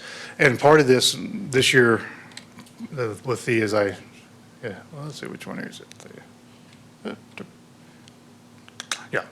So part of this is, part of that makes it look that 500 million extremely higher is about the $80 million we have there and extra things, which as we go through the process of budgeting, the money we actually have. So yes, it would be better if we had those, and I think maybe that's we will probably take that back and probably come forward in the future, maybe bring more information to share the revenue side of that. So things like the expenses for internal services and these bottom four items here. So those are already showing up as expenses up here above. So they're, as you kind of look through some things, you're almost kind of double counting. So we're really not expending probably 500 million. If we spend everything, it wouldn't be $500 million. It would be much less. What we were asking for with the budget is spending authority to go forward with those and spend those. So because a lot of those will be the transfers. Let's see, there we go. So for example, the capital improvements sales tax fund. That $18,414,000, pretty much all of that's going to go down to the bridge, to this bridges, streets, and signals program. And that's where it'll actually be spent, because it's going to come in, it's going to have transportation sales tax, it's going to have some grants come in there as well. So it will come in. So, well, simple answer, yes, we do monitor the budget, make sure we don't overspend and it does look like we do have more spends than we do have money. Yes. Yeah, I know, it's hard. So I'm sure there's lots and lots of layers after this. It's just a balanced budget could be like sticky notes, like you could do anything to make a budget balanced. So I'm just trying to see like if there's excess that gets saved or pushed back, or if you spend down things because you have to spend it on something. Because I'm looking at $500 million of use there, but we're, over in our operations budget, we're trimming by $1 million at a time. Right. And we do watch are there those, systemic yes. things in the future that could be looked at so that we don't have so much excess here and that we're reallocating things over? Are there policies or changes to look at those long-term things so that we're not going to do this every year? Right. Yes, Yeah. great So I know we questions. can't this month, but. Yeah, in our Other than an act of operation. God, what would happen to redirect some of this revenue? Because our budget has, boomed over the last few years, like we are booming and thriving. So this is fantastic. I love that we have all this revenue, but is it balanced accurately for future? Yeah, and as we said, the first ones are the general fund and public safety. Everything else has a specific purpose we have to spend it on. So that's, so thank you. Thank you. Thank you. Mayor Pro Tem. Yeah, a couple of things. One is, which you kind of touched on, but when we have a lot of money in the capital project fund, legally we cannot move that to the general fund, right? Like that is coming from a dedicated revenue source, a sales tax that legally we are obligated to spend it on a specific kind of project, right? We can't just say, well, we have a lot of money for bridges, we should spend that on salaries over here or computers or whatever. Like we can't make those kind of changes, right? Correct. And there's no amount of planning that would allow for that. That's like You're correct. hands So, are kind of tied, right? and how we've done that is, like Eric mentioned in the general fund section, part of the, when he talked about Public Works, they've kind of identified, because Public Works, a lot of their staff works full-time on CIP projects. So they're we've been kind doing of- it as a chargeback, so we've yeah. kind of moved some of them there. So that's kind of one of the ways we found to get some relief to the general fund, and Public Works worked with us. So some of their staffs charge directly to those, because that's what they work on. So those are allowable expenses. So we can't move the money over there, but we move the staff over there to help, as they But those support are those projects. pretty limited opportunities. Like we're looking to make sure that we're adequately expensing those programs if staff time is being Yes. spent on those programs. But we can't just say, well, we're going to just take a big chunk of money over here and move it to where we'd Correct. rather have it. You are right? correct. Okay. Yes, correct. And then the other thing is the ERPS programs. I feel like some of what Councilmember Adkins was talking about in terms of, well, aren't we saving anything? Like we do have a lot of programs where every year we put money into all the different ERP funds to say that we are planning for the fact that we're going to need to buy a new police car in 5 years. So we're putting money into that fund every year, right? We like some of this is accounting for those savings mechanisms, right? Yes. Okay, so it's, even though it's showing a balanced budget, but part of that is because we are putting money earmarking into savings accounts for future use. And that's part of what the balanced budget That's the whole includes. equipment replacement, all the ERPs, yes. So it's not, it's being earmarked this year, but it's not always necessarily being spent this year. It's being set aside so that we can plan for the future, right? Yes. Okay, thank you. Yes. Thank you. All right. Mr. Dunning. Okay, what we just went through was the city manager's recommended budget, and so we're morphing, excuse me, over into the feedback we had from Finance and Budget Committee on May 18th. And I am hope that we captured kind of that feedback from the committee, and that's what we're trying to represent here, is that through those department presentations, there was discussion amongst the committee about restoring some funding in certain areas. So one of those was our federal lobbyist, and discussion around that space. We had, this is the first year that we've engaged federal lobbyist services, and we did in the administration portion of the budget, peel that back, but the discussion was perhaps we should restore the funding to that. That's $60,000. We still have in the state lobbying services within the budget. So that's one point. And I don't want to speak on behalf of the Finance and Budget Committee, but please chime in if I'm not kind of hitting the mark on these. There was quite a bit of discussion, and this is in public safety reductions. There was mention of overtime, that overtime's eliminated. Overtime's not eliminated. A lot of the programs, especially within fire, training and types of programs are done through overtime, and there was reductions in overtime for those. And I've got another slide that can get to more details, just trying to paint the picture of areas of feedback that the Finance and Budget Committee felt were important to restore funding towards. So that overtime and training kind of goes together in many spaces because a lot of that training is done through overtime. Overall, I mentioned this across the city, community engagement, more so, well, in police and fire, youth programming, getting back into the school systems on the fire side and maintaining what we're doing on the PD side. That was a concern. Paramedic school funding, encouraging our EMTs to get to a paramedic license. There's funding in there. Peer support is one where we provide the peer support, but overtime is necessary to provide some of that peer support, and so restoring funding in that space. Continuity of operations plan, we call this the COOP. $110,000 to bring on, engage a professional to come in and help us revise our continuity of operations plan. It's a one-time cost, $110,000, so I wanted to mention that. A lot of these overtime training, these programs fit right into it's time for fire to reaccreditation. That's $13,000 to go through a reaccreditation process, but if we trim a lot of the training and programs, then you ask yourself, well, will we even be successful with accreditation? So that kind of couples together with some of those reductions. Excuse me. And then more so on the police side was downtown foot patrols. And so I've got a couple more detailed slides. I just wanted to paint that high-level overview of some of that feedback we received from Finance and Budget. Here was the listing from Fire, looking at restoring funding. Now this shows increased a budget of $721,500. But what's also in here is that $110,000 of the continuity of operations plan, one-time costs. And we spoke about accreditation renewal of $13,000. I know at the Finance and Budget Committee it was around $600,000. If you remove those two items out, you realize that, what was it, like $598,500. So that was the discussion at Finance and Budget for fire. And then on the police side, more general in nature. I know Chief Forbes was, more general in nature, trying to respond to the inquiries. We did work with Chief Snyder just to look at, okay, downtown foot patrols. If that was part of the reduction, but if we reinstated downtown foot patrols, what would that be? 50,000.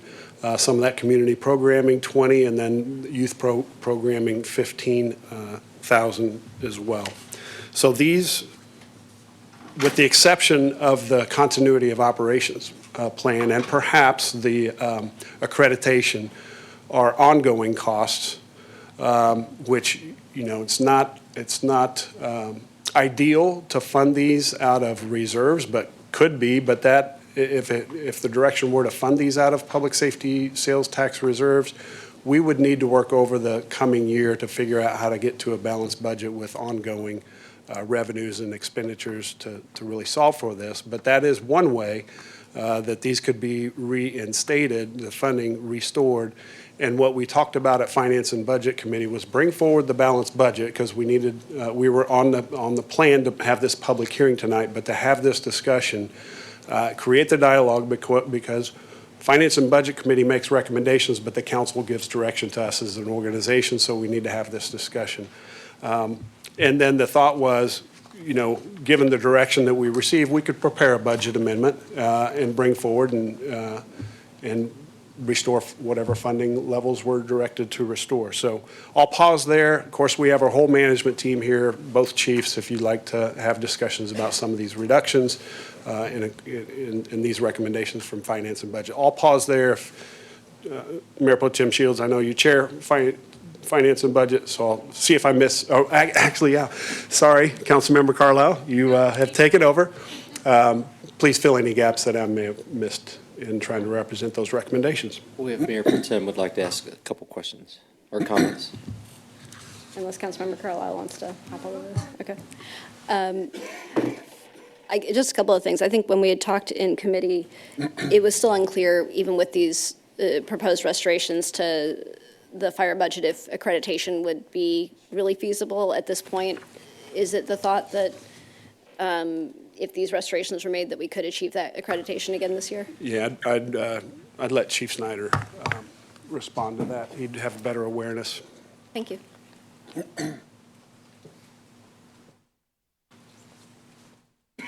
Mike Snyder, Fire Chief. Somewhat of a loaded question. So when we are going through the accreditation process, obviously we have to have the funding and the out-year funding to support the initiatives and level of services requested by our citizens through our strategic plan, citizen-driven strategic plan, and then our standard to cover. I think we'll be very close to give you an answer. There are some specific core competencies that it's going to be determined by our peer assessors on whether we meet those or not. But this does get us very, very close to where we were and to show that continual improvement. Okay, thank you.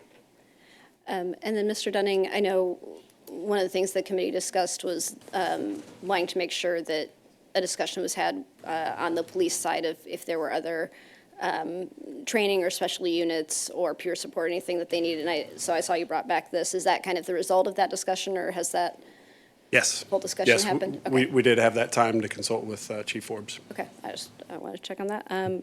So obviously, having this have come out of the Finance and Budget Committee's discussions, like I feel good about these recommendations. What exactly the funding mechanism is, if we wanted to do that out of fund balance, or if we wanted to, I'm not sure what the other options are, Mr. Dunning. We kind of discussed a couple of possibilities at the committee. What kind of feedback do you need from us? Out of the public safety fund balance. What kind of feedback are you looking from us tonight, Mr. Dunning or Mayor? What do you need from us? Yeah, that is, I would say if the desire is to find ways to restore funding to these levels, we need a little bit of time to work through what might that look like. I know I mentioned, doing it through a budget amendment to give us that time, because I think of, you've got if accreditation were in there at 13,000, you've got 123,000 in one-time expense, right? Those can be funded out of reserves and not be as big of an issue. What I don't know is within the general fund, how much more can we find to come up with 683,000 to solve for. The two funding sources are general fund and public safety sales tax, or the reserves in each space to make this happen, tying back to the discussion that was just had about being mindful of funds in their intended purposes. So I'm sorry. And I know in public safety sales tax fund balance, we don't have an identical policy to our general fund balance, but generally what we do in general fund is we don't want to have one-time expenses or ongoing expenses coming out of the fund balance reserve. That's correct. I don't think we have that formal policy for public safety sales tax, but no. I feel like we probably have the same philosophy generally. I would think.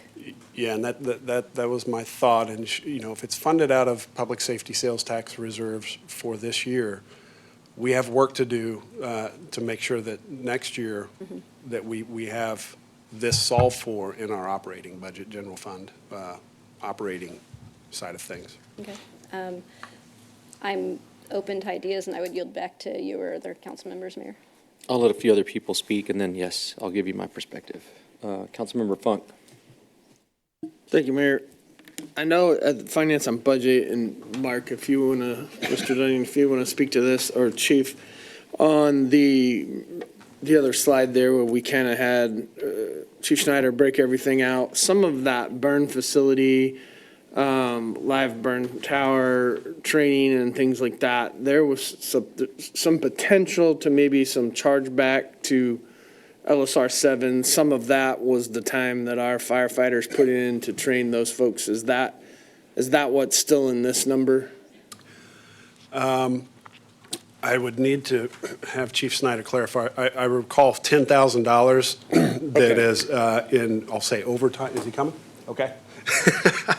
I think that was $10,000 that, based on our experience, that we're committing to that, and perhaps there's a reimbursement. Yeah, so this, as far as I can see, is not inclusive of that. That was a separate line item, so that would still be something that we would work through with the school district and see if that's how they prefer to move forward. Okay, thank you, Chief. Thank you, Mayor. Thank you. Councilmember Pryor. Thank you, Mayor. How many departments are accredited in our city? Gosh, are we up to 5 now? 5, yeah. Fire, PD, Parks, Water, Public Works. Are any other departments having to do away with their accreditation during this budget process? To my knowledge, nobody else is up for reaccreditation, so no. Okay. And I know I try hard to stay out of a lot of fire things, but why does it appear that they're having more, they're having to cut more from the budget than any other department? As I reflect on our approach to the budget, as I mentioned, we looked at going back to 2025 actuals, right? And I think this is a part of that exercise. And then we looked at angles from hiring freeze, just kind of all came together, and these reductions stayed within. Now, I will say that was the case with all departments. When we did that initial review of 2025 reduction to get to actuals, a lot of the community engagement, travel and training, those reductions maintained. It was just the staffing change that kind of changed as we switched to that platform, if that makes sense. So when the other, I know accreditation is kind of a prestige thing, but it is important. A lot of cities, it is looked at in a lot of, so when I want to see our departments maintain their accreditation, but when other departments are up for accreditation, does that mean they're going to have to go without also? Like without? It's going to be based on that budget year, right? Okay. Honestly, I don't know the cost for accreditation for the other departments. I'd say this. I don't think any of us want to see an accredited department not be reaccredited, right? Once you achieve that, you want to maintain that and continue to improve. We all want that. But what does that mean for our city if we don't get reaccredited as a fire department? It doesn't affect our insurance rates, correct? That's more the ISO rating Okay. that affects insurance rates. And that's not going to be affected through all of this? I can't speak to that. I can speak to the code side, but not the fire side on ISO ratings, whether or not, this impacts ISO. I know we have one of the best around. So speaking directly to ISO, it is a separate assessment that's conducted by the insurance companies. They pull together to determine our public protection class. That's 50% of it's fire department based, 40% is water, and 10% is communications. And then there's some additional bonus points for community risk reduction that you can obtain that goes into how they assess you as an organization. We are up for ISO review. We are still going to be able to have the staffing that we have based on this budget proposal. So I don't see that being affected in that regards. Our water is good. Our communications are good. So it really will come down to how do they assess that staffing model and deployment model that we have, which has improved since our last ISO rating. Now, I will mention that and say We've seen a lot of departments across the state that are seeing a different assessor come in that have had a not as positive impact on it. So I want to be very clear, even though I see improvements that we've made, you could still see adjustments based on that assessment when they come in. So I don't see it not being accredited will not affect our ISO rating. Okay, thank you very much. Thank you. Councilmember Atkins. A couple different questions, Mr. Dunning. I had seen it on a chart before, but what was the impact, what was the line item impact of the freezing of the positions? Like, how much did that impact? Yeah, it's around 3 million. 3 million, okay. And have you thought more about what number we're solving for altogether? Are we solving for 7 million? I think I'm trying to, going back to the baseline of what it was and, Well, like, without adding on the extra wish list stuff, like, was there a $7 million increase because that was all the staffing, or what changed? I mean, those questions aren't connected, they're just my Yeah. second question, like. Well, I guess we've solved the gap in the budget presentation presented, right? But what we're talking about now is, did we go too far? Do we want to restore some funding to support these items, right? Yeah. And if so, then that's what I'm asking is, what is the desired approach to restore the funding to these so that we have that guidance and can bring forward a budget amendment that's hitting the target? Is there any analysis that's been done across departments? Like, what would it look like if there was a travel and training freeze across departments, or something that's an equitable approach to trimming back some trimming back some of those things across the board and see what type of number impact those things would have? That's something we haven't done, but if that's the direction that we want to go, we would figure that out. Yeah, because it's. If I could help you, Mr. Dunning, I think the idea, I did serve on the Finance and Budget Committee up until my title changed. But the questions you're asking are very valid, very key questions. But these things were vetted out, and that's how we're here today to this point. And I think going forward, that's the objective, is the fact that with so many unknowns, we talked about those unknowns, the big one being the county, not knowing what sales tax and use taxes are going to be as well. I think now more than ever, and this is not the first time we've been in this situation. I mean, I can think of Councilmember Carlisle and I have been on here for the last 8 to 10 years. There's been many situations like these where there were similar times where there was a lot of uncertainty.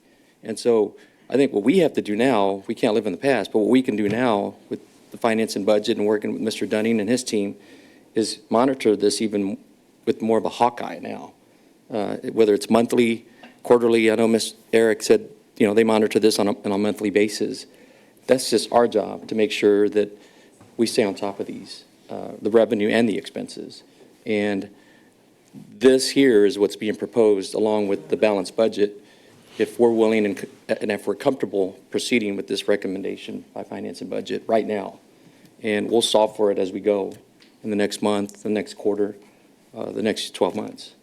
So that's where we're at right now. And I would add too, right, we keep the reserves, right? If we have that authority to fund through the reserves, doesn't automatically mean that we reach over into the public safety sales tax reserve and then bring that over, right? As we work the budget, if we have that authority, we would use the funds, the resources allocated to get through the budget, but if necessary to dip into the reserve, we have that ability to do that. And as we work through the budget, that's something that we could keep the Finance and Budget Committee and the council apprised of, is just the overall status of where we're at. It's a perfect point right there, that I was going to wait till later to make that point. I see the board lighting up. A lot of people want to speak, but let me go ahead and reemphasize what he just said, because we're very fortunate that I know 8 years ago we were in a similar crossroads situation with unknowns. And again, like I said a second ago, we did not have the public safety sales tax 8 years ago, 9 years ago. And so that puts, because those are the wishes of our citizens approved that. And so and even in the strategic plan, as Mr. Dunning said, those are the bases following our core values and our mission. of what we have to use in our, as we set policy. So that game plan's already in place for us. We just have to execute it. And so, but we do have opportunities, and again, the citizens are the ones that approve the public safety sales tax. That's why we have this fund available. And that's 8 years ago, we didn't have a policy for our reserve balance. We have a policy now. It was different. It was different. There was a policy, but it but- was different, yep. But there was not as good certainty then as there is now. And we're not, then there was a lot of questions of how you use it. Where, again, there's just more certainty now, which gives us an opportunity that if we have to tap into it, which doesn't guarantee that we will, but if we have to, it's there.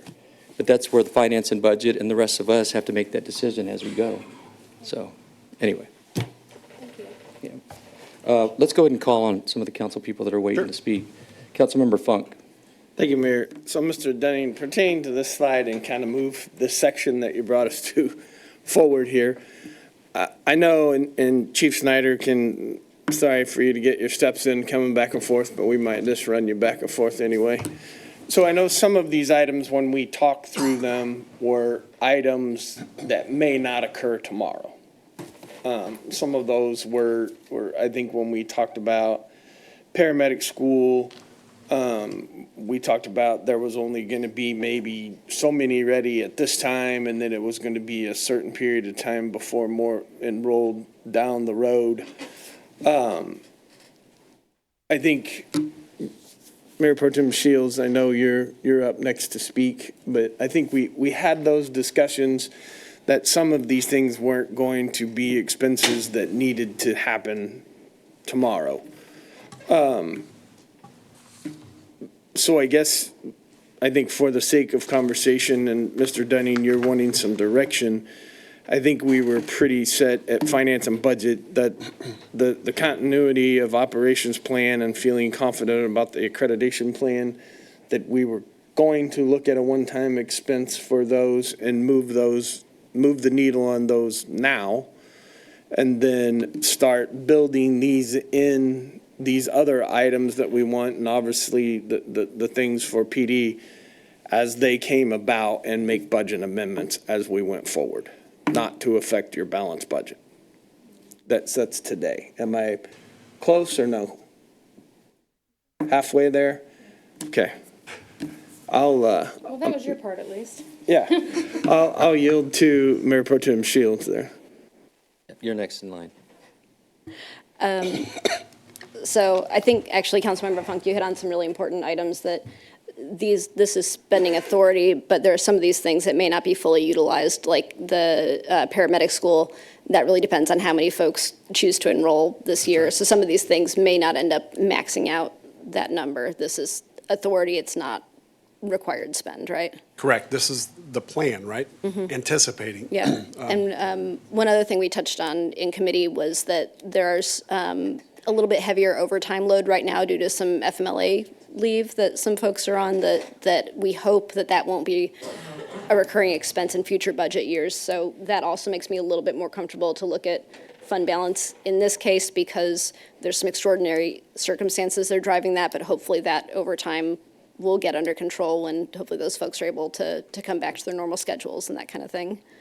And then one other thing I think the council member prior kind of had asked about in terms of like why the cuts were so deep on the fire side.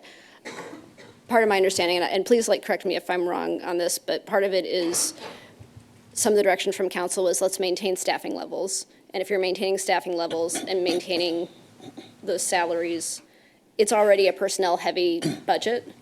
So whereas some other departments might have some more to trim or some frozen positions to hold or that kind of thing to kind of get them to their target number. Because fire's already running at minimum? What I'm saying is because whereas the council finance budget committee that said let's not cut any fire jobs because we don't want to cut staffing. But if you're not going to cut any jobs, which I think is the right call, but you're still trying to hit a target number, it's all of the optional items that you can cut, and that's what they did, is they cut everything optional. And so then the committee looked at that and said, we don't feel like this is truly optional, like for our community, that we will, They weren't caught. that we want to see these things restored, because but I just think that was sort of what happened, is that since it was such a personnel-heavy budget, there just the only like percentage that wasn't personnel, that wasn't salaries, that was available to cut was things like this. But that's part of our policy decision here to say, hey, just because that's what's available, that's not cutting staff, we still don't feel like that. Like we said, like this is still part of protecting public safety. Like, so we had this discussion about we want to preserve public safety, but do I have that kind of right, that it has a lot to do with what percentage of their budget is discretionary, if you want to call it, versus I'd say salaries? Chief Snyder has a term for it, right? We're going to still respond to all emergencies, right? That's our core mission. But then in addition to doing that, we like to train and equip and, have our staff be ready when that call comes, and this is part of that, But right? if you're saying you need to cut a certain amount, that's all that's available if you're not cutting salaries. Yeah, And we're- so then the committee said, we don't think that's a good decision for our community, and that's kind of how we're here, I think, is kind of what They're happened. recommending this to come out. They're already at minimum staffing, so they can't cut. So what we're saying for now, what's before us? Because they can't cut staffing, so you Right. guys are. So right now, the topic is not, right now, we're not debating that part, right now. But right now, what we're saying is, in order to get this budget approved, the committee's recommending this, which restores pretty much everything chief needs, and what is being proposed on budget. It's not saying it's a perfect situation. So that's what's before us that we have to decide on. And And I guess no matter I what, was- it's a tough decision across the board. Yeah, and I was just trying to say, like, I think how we got to the point of having to have this discussion is just that discretionary budget involved a lot of really important things. But that was the only thing, when they're trying to get back to those like 2025 actual numbers, that was all that was available, which is how we got here, but that's why, like, we have to have the decision as a council. Do we want to go ahead and restore this, say we're willing to do it out of fund balance, hoping, out of public safety funds balance, hoping that we can see the revenues come in to where we don't have to really dip into that balance very much, and then plan for next year to have these in our just planned budget? And is that like because that was kind of the recommendation of the committee, but is that the consensus of the full council? Because we were only 3 people in that room, and we wanted, I think that's why Mr. Dunning needs to get everybody's feedback. But that was just kind of the baseline understanding that I had going into it. And if I'm misstating any of that, please tell me, because that was just kind of how I understood the situation. That's correct. And kind of tying back, Councilmember Funk, to your thought process, I didn't get the sense that every item could be brought forward as a budget amendment. I was thinking we could bring forward a budget amendment to approve funding, like I mentioned, not to say that we would transfer funds from a reserve fund over to a department right away, but we have that authority, the approval, that if needed, that's a resource that could be utilized. Is that a good way to? Yes. Okay. That's what you guys are. So we have a few more people that want to speak. Councilmember Rader. Thank you, Mayor. These are more operational type, how are we going to impact, how the cuts are going to, and how they're going to impact the community. So can you tell me, Mr. Dunning, if this statement is still correct? So we are switching from a proactive to a reactive public safety model. Is it accurate to say that behind-the-scenes functions that are critical to technical rescue as fire department reported will force department heads to triage core emergency duties over proactive programs that currently prevent emergencies? And what would that look like in an emergency situation? It may be a fire Chief Snyder question, but is that still accurate? Yeah, I would not, I'm not going to weigh in on the operational side. I don't have that level of detail to accurately respond to that question.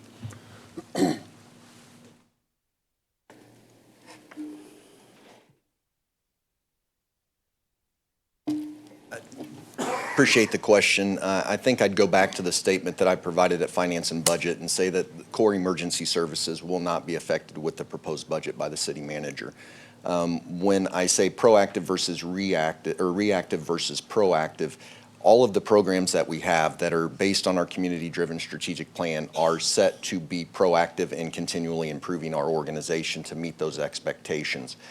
Reactive 911 system is simply, we're providing the base minimums in order to ensure that our personnel receive the training that's required and they will meet all the needs of the 911 response. So it's taking out the additional beyond the base that is required, which we would still be providing within this proposed budget. Okay, thank you. And then my second question, I think for you, is Mr. Dunning, is, and this should be easy, but we were, in the overview, you were talking about scaling back on the agricultural mowing and things like that. Are there other services that are going to be, is it just that curb and sidewalks being reduced 30 to 50%? Is that still accurate? And will there be other services that will also be reduced? Yeah, so I know enough to be dangerous, but I know, scaling back, what that means is not as many crews, personnel, right? Now, they don't just mow, right? They could be on pothole patching and things of that nature. There's all kinds of maintenance activities that those employees would work on. So mowing was just one example, as we've added additional crews to maintain all the rights of way. So it's not just mowing, I would say that. But maybe snow removal, will that be affected? I mean, we call on operators and folks in Public Works to plow. And we call on volunteers too. Well, I say volunteers, right? Those that are qualified to plow. So we do, when needed, reach outside of Public Works and water utilities to provide services to this city when it comes to snow plowing. Now, not calling on other employees outside of Public Works to go mow or patch potholes and things like that. So different approaches based on what the community needs are. Okay. And then this is kind of going back just a little bit, and I'll make this question short and sweet, but we talked about the marijuana tax making up some portion of our deficit, but we didn't know what it was. But did we know what it was in the past? Do we have an idea of? I don't know that we've used the marijuana to solve for it. That's just, as the voters voted in that tax, that's just a revenue that was right, revenue. Realized. So, but thank you. Eric, you got this? Yeah. Sorry, it wasn't that we don't know what the marijuana tax is, it's that we can't disclose it in a public setting because we can't disclose what their sales are so that potential competitors could know that. So we know it internally, but when we're providing it to you all, we need to put it in an aggregate sales use tax category. Okay. Once we have, I think, I forget what the rule is. It's got to be more than Six, I think, yeah, 6 retailers, then we could provide detail, but we just don't have that many dispensaries in the city. Okay. Well, what I'm trying to get at is we had a pretty aggressive, as it was stated, 4.2% target growth, and we're short of that, and that maybe the marijuana tax would make up for that. I thought that's how I heard you say that. So that's what I was questioning, is how we. Why we have that lofty of a projection, and what are your thoughts behind how are we going to get up there to that 4.2%? So I will say, right now, overall, we're around like 3.7. I know last month, we still have to finish the year out. It fluctuates by month, honestly. Like last month, if you looked at our cumulative sales and use tax growth, it was 4%. So I don't feel like 4.2% is too aggressive. It's just that marijuana bolsters the sales and use tax, essentially. Okay. So, but we're not far off from what we're seeing currently. Okay, well, that's good. Yeah. All right, well, thank you. And then, Mr. Dunning, and I went back and have, as many people here on the council have researched so much of the information that's come out in the last few weeks with the budget meetings, the finance and budget meetings and other things, and this is where I'm pulling this from, so you know, and then our discussion tonight. But the budget, I received a letter this afternoon from ASR, and I already had this as a question, but I wanted to ask. Was the $2 million removed from the amount that the police and fire communication specialists were supposed to have? Because I'm wondering if there's still a pay disparity there, and that was what was in the letter. And do you know what I'm talking about? Yeah, and just to be clear, I think a couple things merged together there. Going into the budget, this was part of that $13.4 million gap wish list, right? We were hoping to identify $2 million in resources to then use as we were in the pay and growth plan process to make adjustments for core general employees. That's that 2 million reference, and recognizing that the resources weren't going to be there, we recognize that you know, it's not in the cards. So that's what that 2 million is in reference to. With regard to pay disparity between police and fire communications, that is in the budget, planned in the city manager's budget. So that portion is being recommended. What is not is adjustments to core general on top of the 3.5% and the the top of range adjustment. Does that make sense? Yeah, and so, but they still feel there's a disparity. Well, it's been since I don't know if it was 2018 or so, where our last compensation study was done. Now, since that time, though, we brought on a compensation specialist that has helped us stay more, I'll say, more mindful of being in line with market. But it's been since then, since we've been out for core general employees, to do a market comparison, market study to see if those positions are still competitive in their wages. So An overall compensation package, I should say, not just wages. Oh, I'm sorry. We're currently doing a study? Well, so we were in the process of doing this study with a provider, and we have parted ways with that provider. So timing's not great. So we don't have any solution to that right now? We are not giving up on that. We need to continue to find a solution to bring forward for core general, for a market comparison pay and growth plan. Okay, but right now we're just stuck. Is that what you're saying? Just stuck with, I know you're working on it, but We need a new plan. we can't make a new plan. Yeah, okay. Approach, I should say. Okay, and then the last one is I had a constituent ask me this question. They were watching the Budget and Finance meeting, and it was brought up about the presentation of the employee health insurance and why that wasn't a part of this budget. It's an ongoing, I know there's a funding gap there due to losses, but it's an ongoing, it will be coming to council, and maybe one of the Budget and Finance and Budget, like my next door neighbor here, can know more, but. A lot of that's timing, right? And we still don't know at this point in time. That's forecasting what our renewals might be, knowing that we need to do some work to make adjustments if we're going to do our part to help contain costs in the healthcare space. There are so many ways, and that's what was presented to Finance and Budget Committee. If we snapshot as of today, based on our claims history and all the other data, what might that renewal be? That's a guess by our broker, but until such time that we understand what that renewal is, we budgeted 10%. So that's the point of the discussion earlier, was we have work to do in that space. Yep. Okay, thank you very much. You bet. Thanks, Mayor. Thank you. Councilmember Pryor. Thank you. So why did we part ways with the person that we parted ways with? Yeah, we did not feel that the work product was meeting our expectations. So then, at that time when you guys parted ways, did they give you their findings up until you guys parted ways? Yes, we have all of the work product that they had accomplished. Where were they at in that process? Excuse me. We were reviewing all the job descriptions.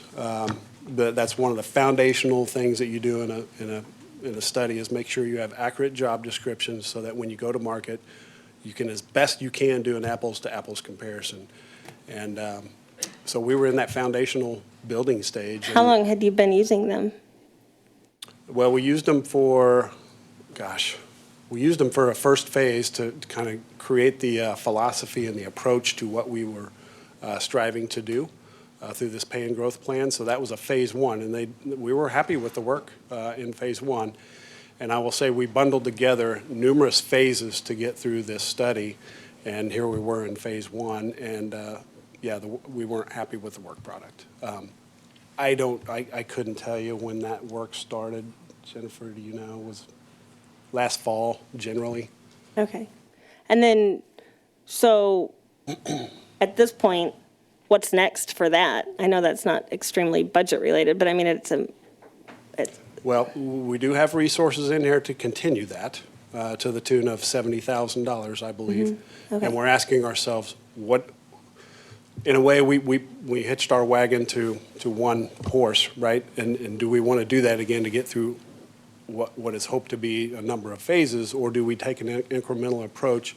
And we're asking ourselves, what capacity do we as staff have to bring to that effort too? And so that's part of the plan B, right? What's the approach now that we need to put together? But we're still going to see it through and make sure that. That's my commitment. I'm not giving up on it. Okay, because I just don't want to, and I know we focus a lot on police and fire and public safety and public works, but we really need to make sure that that study gets completed. And then as far as the public safety sales tax, just for a little clarification, correct me if I'm wrong, but can it be used for supplemental costs, or was it specifically written for growing? The overall approach to the public safety sales tax was to attract, retain, equip, and there was a fourth one. And attract, retain, train, and equip public safety.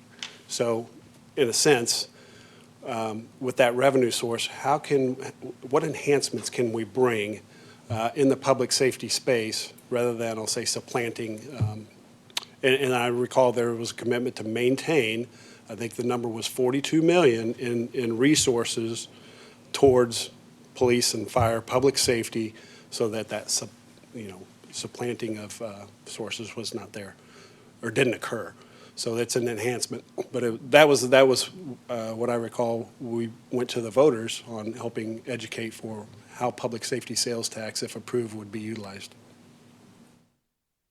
Okay, thank you. And then I do have clarification on, I kind of wrote down, but I don't know if I should do it right now or during roundtable, but just kind of the questions that I had that I wanted, like whenever you send us all the email. Do you want me to go ahead and read it right? Do you want me to do it right now or during roundtable? They are kind of budget related. They're kind of. We're still in just public. in general. Yeah. We're still in public hearing, Yeah. so. I know. You can ask. Okay. So in that, how much has the city revenue grown from 2020 to 2025? And can you parallel that to population growth? And then do we base employee growth off of revenue growth or population growth? And then how much has each department inside City Hall grown from 2020 to 2025 by people and salary? Is that stuff that you? I don't have any of those I know answers. you don't have it right now, but is that stuff you can email us? What would be helpful, I didn't write down all I'll that. send it to you in an email? Okay. And there's a commitment, I would share that information with the entire mayor and Okay. council. I didn't know since there were questions if I had to do it during public hearing or roundtable, because I didn't, but I knew you didn't have the answers to it right now. Okay, thank you. Wish I was that smart. You are, but thank you. Thank you. Councilmember Atkins. So, based on Councilmember Rader's questions, so are we still systemically in the middle of several phases of exploration? Like, healthcare is on pause, like health insurance is on pause until you find a better solution, and then figuring out the job descriptions and market value of all the pay scale, like that's a project that kind of has to be completed. Because I know healthcare has been, the healthcare discussion has been going on for a year or longer. So are there timelines for when these projects, when the research will get done on these? Yeah, so on the healthcare side, I wouldn't say it's pause, or the term you used, I think, pause. Pending. Healthcare is still being provided, right? But what we're Yeah, but improvements. So our new broker started with us in March, and we know through our open enrollment process that in October, we need to go and have a plan in place for offerings for our open enrollment for benefits. And so between where we're at today and getting back to what options do we have to drive the costs of healthcare, contain it, or drive it down, what are those options? And that's what the broker is working with the Finance and Budget Committee on, receiving some of that initial feedback so that they can go do further work and understand if changes were made to our offerings, I'll say, what might we realize in savings if those levers were pulled, I would say. Knowing that one of those options is, yes, sharing, expecting employees to share more of a burden on healthcare costs. That's one. It's not a popular one, especially in light where, we want to make sure that our employees have competitive wages, and if we're not able to afford increases in pay, health insurance continues to rise, and it feels like you're going backwards. So there's a lot, to work through with regard to overall compensation and benefits. Okay. So a couple of those projects are just ongoing until the final savings can be realized. And then to what is the process for forecasting ahead these types of operational increases? Because if, is there a 3.5 increase raise every year for CPI, or how often do those core general increases happen? That is one of the things that at the very beginning of the budget preparation process, because it impacts all the departments and internal services and things like that, is what's out there in the municipal world for increases for local government. And so it could be different every year, but CPI comes into play for sure, right? Understanding what that is. And again, trying to stay up with market. There's a lot of factors that go into that, and I work with HR and others to come up with a proposed increase for core general. And that can vary. I honestly, I can remember years and years and years and years back where we were in a position where 7% increases were not unusual, but that was years ago. That's not the norm in today's world. Okay, thank you. Thank you. Thank you. Councilmember Pryor? Sorry, again, I don't know if this is to ask during the public hearing or not, but going forward, so say in 3 years, we're going to be doing, it's super consistent. So 3 years, it'll be negotiation time again. So I know that fire dispatch is represented, but police dispatch is not represented. So how can we ensure, like, in 3 years, there's not going to be a big pay discrepancy again, for one, and for two, is it an option to have them as a represented group? Like, can they go under the FOP, or what does that process look like? So there's not a pay discrepancy, so we're not in the same boat in 3 years from now with them not being represented since they're considered core. Yeah. Excuse me. I don't know how many years ago it was, but there was an effort for the police communications to organize, and that did not happen, right? So I know that didn't happen, but how come they can't be under the FOP?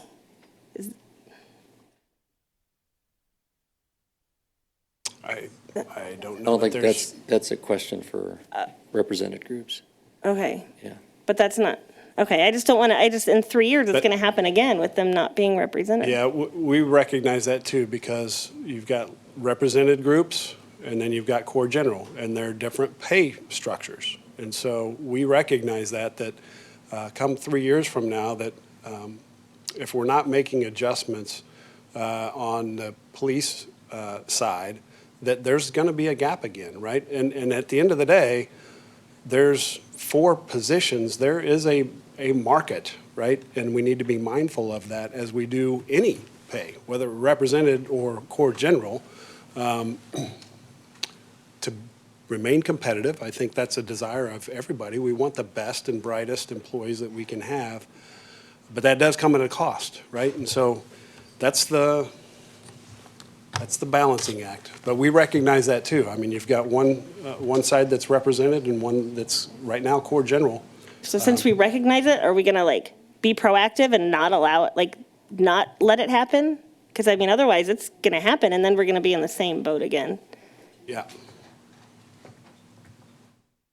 I don't have that answer for you right now, right? Okay. The goal is to create parity right now, recognizing that there are different structures right now. And that's part of getting this pay and growth plan done for core general too, is helping us in those spaces, because there are some pay disparities as we make any adjustments to wages, represented or not, that we need to solve for. Okay, thank you. And I know there's no easy answers, but I just want to be proactive versus reactive, and I feel like we're very reactive on a lot of things. Okay, thank you. Thank you, Councilmember Carlisle. Thank you, Mayor. And while I appreciate all these conversations, and we really do need to have them, we also really need to get this budget presentation over so that we can move on to the next item. So if we could just get back to this budget that we're looking at to pass for our next fiscal year, that would be fantastic. Definitely the objective. You can ask, is it directly to the budget? Yeah. Okay, sure.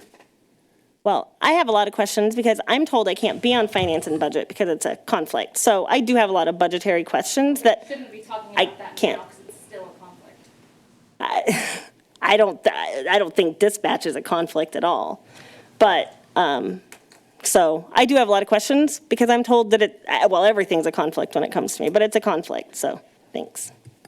All right, so for now, I'm not seeing any other questions. We still are in public session, public hearing. So at this point, I'm going to go ahead and ask, is there anyone who wishes to speak in support of this application? Is there anyone who wishes to speak in opposition of this application? Yes.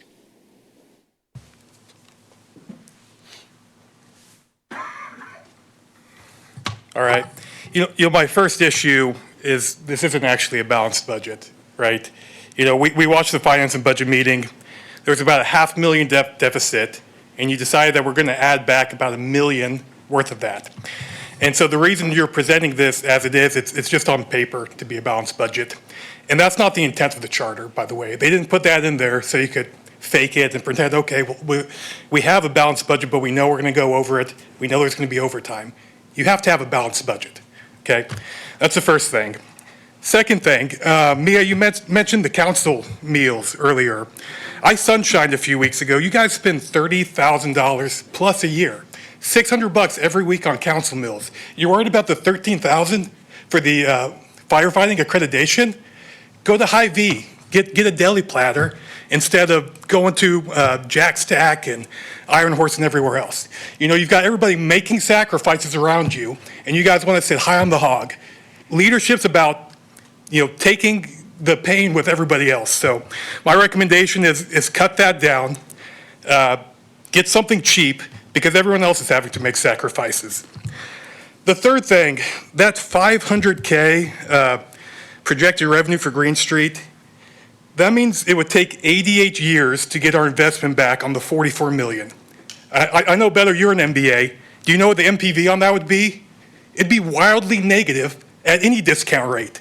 That's insane. That's insanity. I can't believe that you guys allowed that to go through, and then you're sitting here talking about budget problems. That is a big example of why we have the budget problems. You guys can't plan. You make decisions like that. It's crazy. All right, 4, stop pointing fingers at the county. The county taxed everyone to death. It was so bad that we had to recall Frank White. That's terrible leadership, terrible accountability.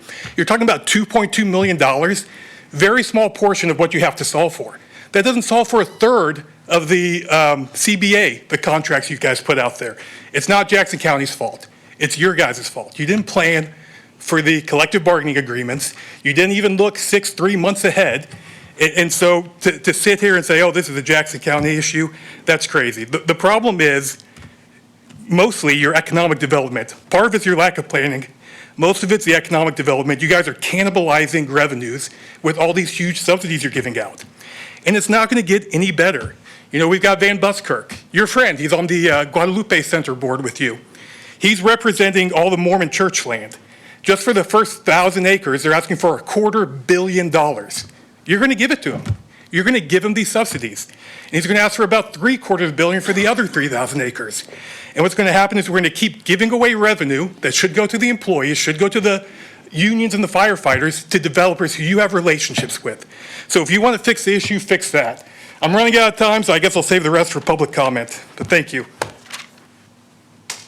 Councilmember Shields. I think, are we back to being able to ask Not some yet. additional Not yet. questions, or, okay.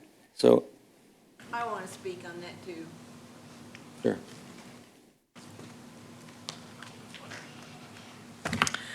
Teresa Vollenweider, 5201 Northeast Maybrook Road. I think about what has happened in my own neighborhood when I think about this budgeting. Because I think about the various mistakes, intentional mistakes made by city staff. And then the council and the planning commission just go along.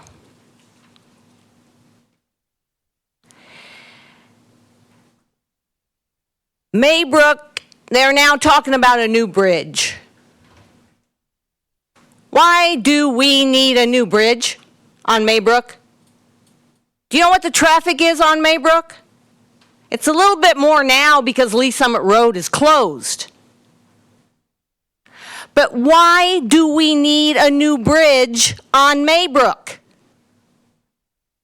Where is that money coming from? I've got cameras on Maybrook. I could tell you what the traffic is. I could sit down there with a clicker like I use for counting steps to check the accuracy of pedometers. But the reason we need a bridge on Maybrook is to cover up for mistakes because of this bunch over here. The web of lies just gets bigger and bigger and bigger. And the coverage of the lies just gets bigger and bigger and bigger. When do you all finally start pinning them down on the mistakes that they make? And they're intentional. I don't know what the remuneration they are getting, but they're getting something for it. Maybe you all need to start asking questions to find out what they're getting.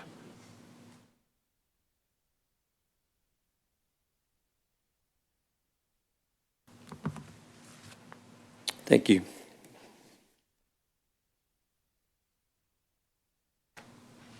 Okay. Now there is an opportunity to ask more questions from council. Any more questions? Comments? Yes, Mayor Pro Tem Shields. Thank you, Mayor. So just a kind of few final questions from my notes tonight to Mr. Dunning, probably. So, you know, we've talked a lot in finance and budget when we adopted our fund balance policy about our city's bond rating and our fiscal position, just generally being good stewards of taxpayer dollars and making sure we're prioritizing that. Do we still have our AAA credit rating? Yes, we do. And with this proposed budget, do we anticipate any issues maintaining that or anything like that? That's a hard one to answer for me. I would not anticipate, because we're maintaining our. We're maintaining a pretty healthy fund balance. Our fund balance reserves, we're proposing a budget living within our means, right? So we're fulfilling our debt obligations, right? We've got a plan in place to function and provide the levels of service to this community. So my hope is that we maintain that bond rating, obviously. I just wanted to make sure that, there's a lot of talk about living within our means, being responsible, but we're we're still on track. Maybe that's a question for the finance department. Like, we don't, right now, Yeah, we're not it's- foreseeing any I know enough to issues be there. dangerous in that space, but Sure. I couldn't think of anything that would say, with our proposed budget, right, would that impact our rating? Okay. And I believe so we do shoot for a balanced budget. We are presenting that. We may dip into some fund balance for some of these public safety items that we specifically talked about, but that's all within our charter, right? That a balanced budget under our charter allows for that kind of strategic use of reserves. That's correct. Okay. And then I know we've talked about the need to kind of do some check-ins. We're planning to do some pretty serious monthly, quarterly, mid-year check-ins to make adjustments as we get more information about revenues, actual expenses, what happens with the taxes, Jackson County, all that kind of stuff. This is being built into the process this year, correct? That's correct. Okay. And then the just last thing was maybe more of a comment, kind of following up on something that Councilmember Adkins had talked about. I think this year I have no, I'm fine with where we're at with this, but in future years, I think to be able to see like baseline expenses and expansions as kind of different categories when we talk about the initial budget projection would be really helpful. Just to say, like, if we maintain this year's staffing and everything, here's what it would be. If we did some expansions, here's what it would be. Here's what we're solving for. Because it would be really helpful, I think, just going forward to have that kind of information presented. I thought that was a really good comment earlier, so I just wanted to kind of second that. So, Okay. yeah, anyway, that's all that I have. Thank you so much. Great, thank you. Any additional questions by council? Okay. Hearing none, I will now close the public hearing and reopen the regular session. Now, are there any council comments before we go to vote?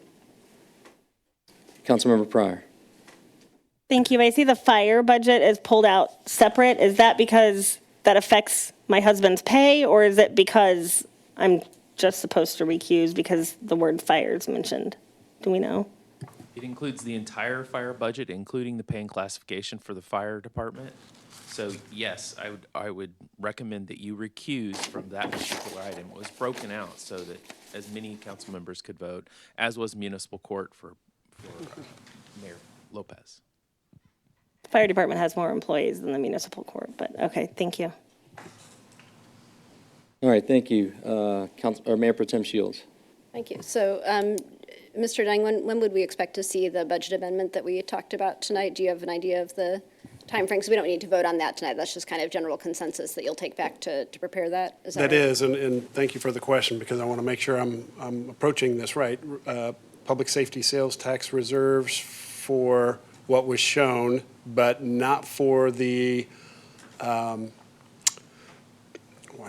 lobbyist services, right? Want to be mindful of the funds Right, utilized, right? right. So, I mean. That would need to be solved for separately. Right. So that's something with that direction, it's the authority, right, to utilize the reserves.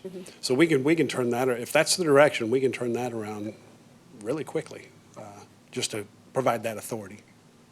That's acceptable to me. Mayor, did we have a consensus on that, or do we need to? I think we have a consensus. The committee, there's 3 of you. You guys good? We have a consensus. Okay. Okay. That's all I had. Thank you. All right, thank you. That being said, Mayor Pro Tem, can you please read Bill number 26-102? Thank you. I move for second reading of Bill number 26-102, an ordinance approving, adopting, and appropriating the budget and establishing the pay and classification plan for employees except for representative fire staff for the fiscal year ending June 30, 2027 for the city. Thank you. We have a motion by Mayor Pro Tem Shields and a second by Councilmember Carlisle. Is there any discussion? If not, please cast your vote.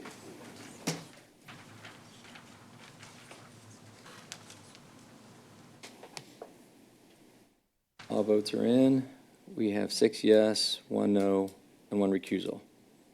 Please record that vote. Thank you. Mayor Pro Tem? I move for second reading of Bill number 26-103, an ordinance approving, adopting, and appropriating the budget and establishing the pay plan for fire represented employees for the fiscal year ending June 30, 2027 for the fire department of the city. Thank you. Motion's been made by Mayor Pro Tem Shields, second by Councilmember Carlisle. Any discussion? If not, please cast your vote.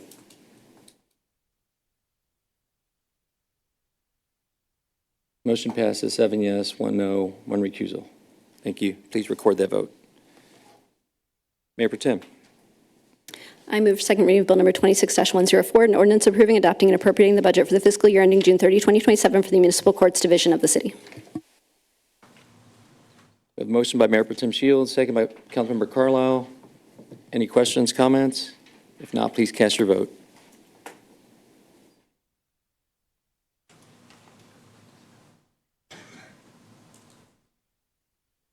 Bill is adopted 7-1 and 1 recusal. Thank you. We, before we go on to the next item, we'll take a 10-minute break. So thank you.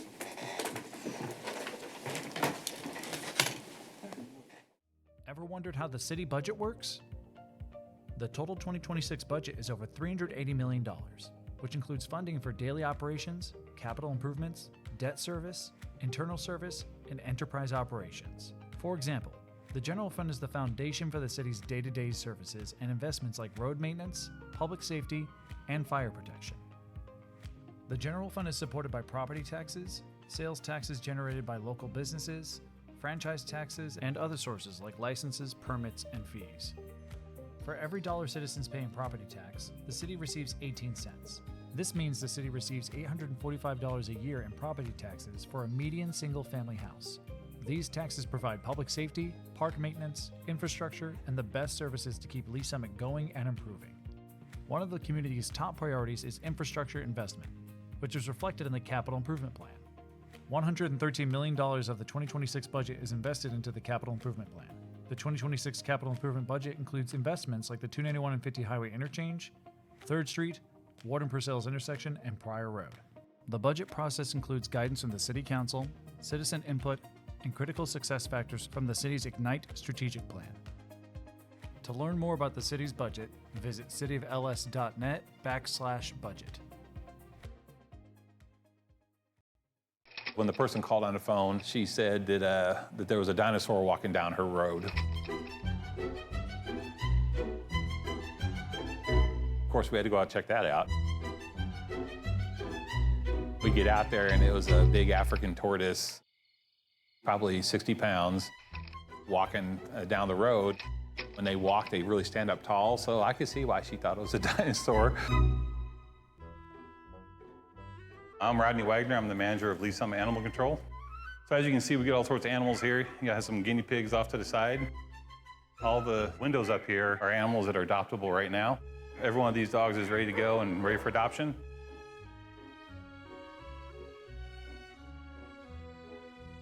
And the same thing with our cats over here.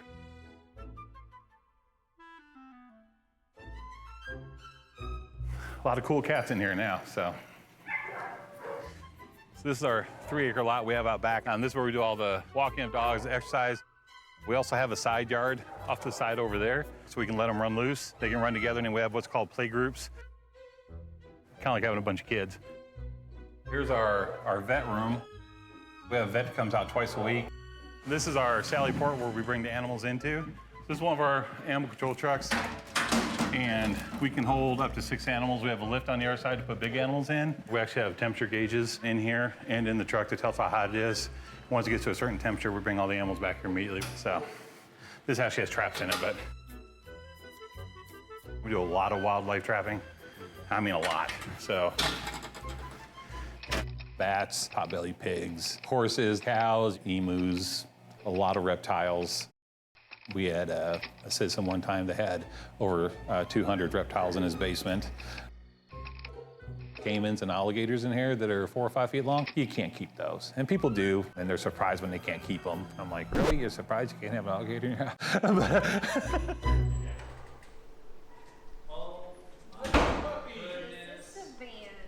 Our main goal here is public safety and also the safety of the animals. And we have very dedicated people back there, and they definitely stay here for the love of the animals, which also includes getting them adopted out. We'll have about 4,000 impounded animals a year. Probably about close to 2,000 are dogs and cats. The cats and dogs, when they get impounded here, they go on a 5-day hold, and then after the 5 days, if the owner doesn't show up, then we can put them up for adoption. To adopt an animal here is actually really simple. You just come in, look for whatever animal you're looking for, find the right pick. You go to the adoption room up there and see if you get along with them. You spend as much time as you want to in there.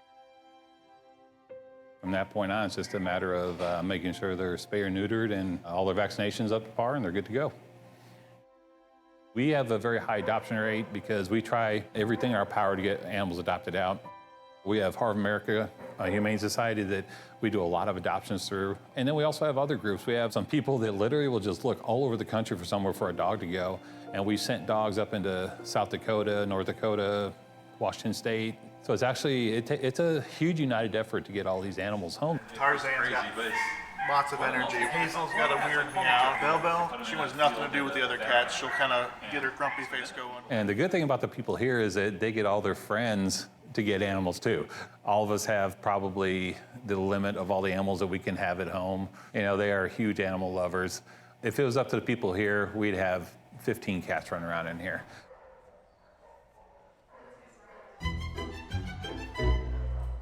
We had a citizen one time out there and he was bathing his two 9-foot-long boa constrictors in the front yard. Apparently I was garnering some attention, and so we went out there and had to have a talk with him about that. Why do I do this job? Oh, dude, I love this job. I grew up on a farm, and taking care of that many animals, you can't help but like animals. This is just like fancy farming. You know, you're just bringing animals in here, taking care of them, and find them homes, and yeah, absolutely animal lover.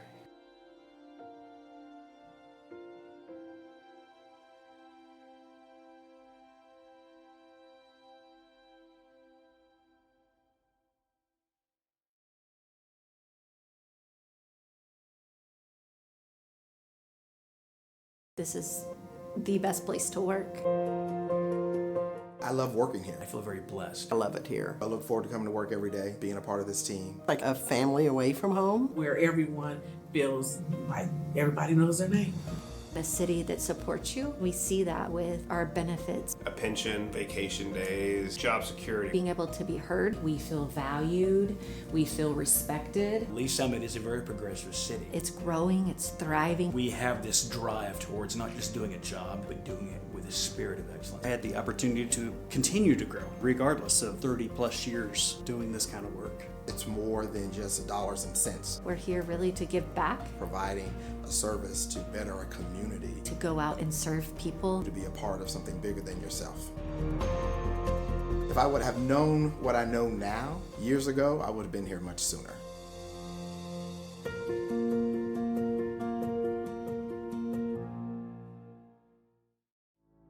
Traditionally, we think as police officers, those responding to law enforcement needs within the community. But honestly, we are there to serve our citizens, and our citizens do go into crisis. They do have mental health crises, and we're being called to those scenes on a regular basis. In order to help serve those citizens better, we did initiate the Crisis Intervention Team Program. These are officers that are specially trained to de-escalate crisis situations. Recently, we've brought co-responders onto the scene, licensed qualified mental health professionals housed within our police department, and they respond with those officers directly to those scenes where a crisis is occurring so they can interact with that citizen and get them the help they need right there on that scene.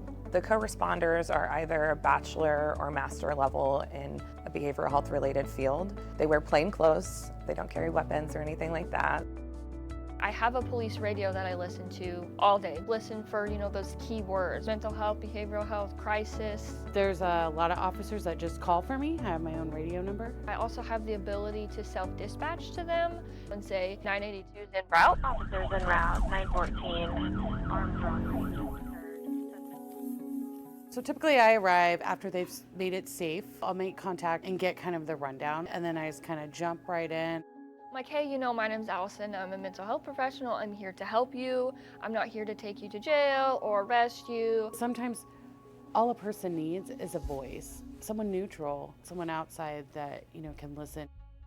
I do a lot of safety planning, including family, their support network, who's close to you. If they're home alone, who can come over and hang out with you today? Can we lock away your sharps? Can we put up your meds? Do you need meds? Can we get you over to the urgent care to get you assessed for your medications? Some of them also are like, oh, I'm so glad you came. This made me feel so much better. Our main goal as the co-responders is to, one, get people connected to the services that they need, and also divert from emergency rooms and jails. And they almost get a different view of the police responding. That lets me know you care and the officers care. Please someone, please. How can we help you? My husband has... In 2020, we had 722 mental health related calls for service. 2022, by that time, 1,479. These mental health related calls for service are increasing. How we're responding to that is increasing the number of crisis intervention team officers we have available, as well as the number of co-responders we have available to respond on these calls. So what I think is important for the community to know about the co-responder program is that we're here, we exist. All you have to do when you call 911 is ask for us. You know, say, hey, I want a co-responder to respond to this crisis, and we'll go. I was really struggling about 8 years ago on my personal journey with mental health, and I met some amazing social workers and amazing programs that have helped me get to where I am today. I really couldn't see myself doing anything else. We want to help, and that's what we love to do. So I had a client, we got a call, she had some suicidal ideations, and she really felt that she had nobody. And you know, and getting to know her story and getting to know who comes around and sees you, well then we found a support person and they responded immediately and we made a plan. I called back and checked on her in an hour, and then I checked on her in 2 hours. We were able to get her into the additional services to where she talks to someone every week or more. I just took a person that really just thought they had nobody and nobody would show up for them, and show them you do. And you'll be amazed who is in your corner if you just simply say, I need a little help.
Just before we go forward with the agenda regarding public comments, Mr. Head, is he back in the room? There he is. We have Councilmember Pryor, would like to change your vote on Bill number 26-102. The first one, I didn't mean to recuse on it, but I would be a no vote. Okay, I think you can direct the clerk to change your vote on that particular item. Would you please change my vote? Thank you. Thank you. All right, we'll proceed with the agenda. We'll go to public comments. We'll start with Mr. Al-Shawish.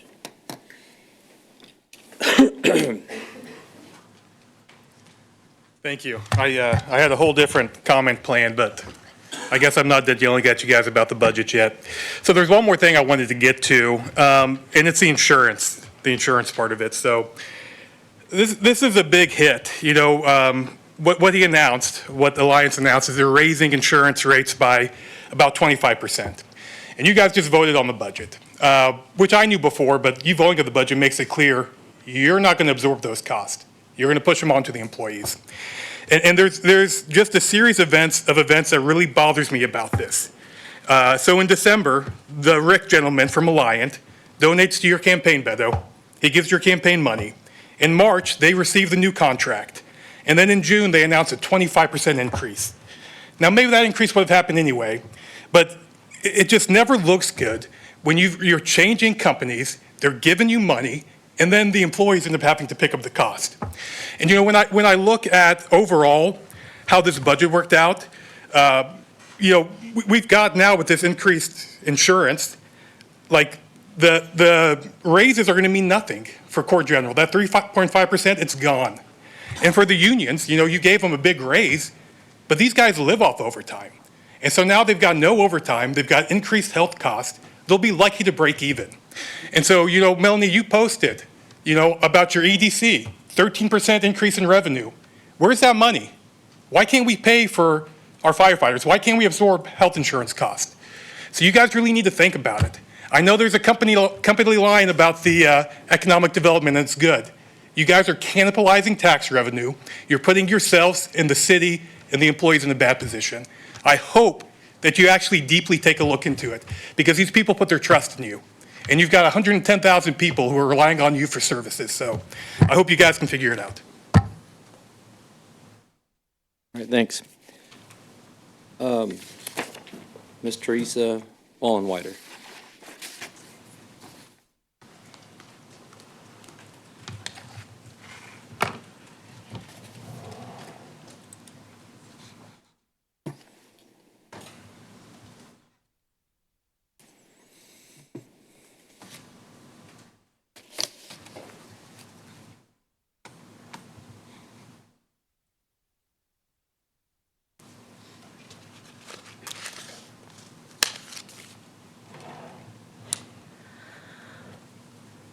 Teresa Vollenweider, 5201 Northeast Maybrook Road.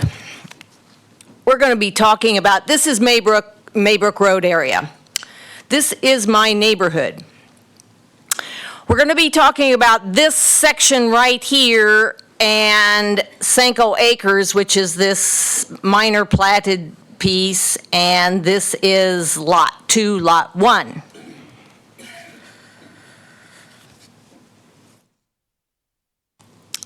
This detached garage is on Sanko's property, so it's part of Lot 2. This house is on Lot 1. The person that lives in this house uses this detached garage. Can't do that. Against the UDO. This barn, shed, detached garage, if it belonged to this person, but the property line is right through here, but this is part of the cover-up. This is part of what they've done to get what they want, or to try to cover up what they've done.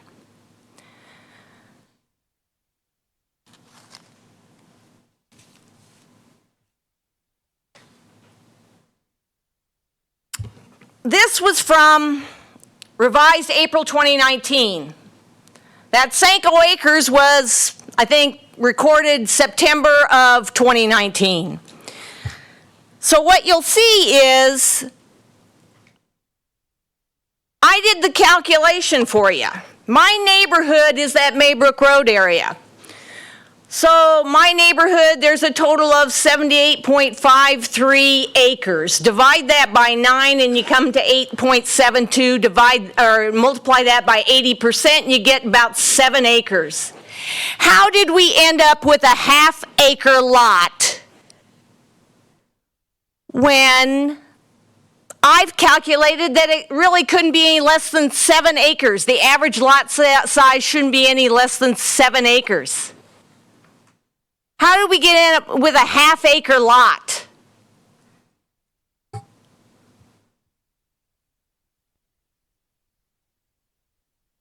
When you've got 7 acres, 5 acres, about 4 acres, 10 acres, 10 acres, 10 acres, 15 acres, 15 acres. How do we end up with a half-acre lot? Thank you, Ms. Fallenwater. Thank you. To be continued, because something needs to be done about the neighbor using the barn. He could get it as big as he wanted, 2,400 square feet, but Okay, yet thank it's you. on ag property and he's zoned residential large lot. Thank you. All right, we'll move on. We have some resolutions. Ms. Akari? Resolution number 26-09, a resolution adopting the FY2027 through 2031 Capital Improvement Plan in accordance with the City of Lee Summit Charter. Thank you. We have a motion by Mayor Pro Tem Shields and a second. Going once, going twice. Councilmember Cravens. Any discussion? Hearing none, please cast your vote.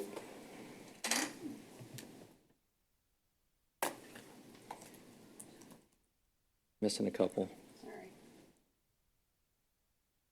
You can do voice vote. Okay. All right, all votes are in. Motion passes. Resolution passes 9-0. Thank you. Mayor Pro Tem? Oh, I'm sorry. Trish?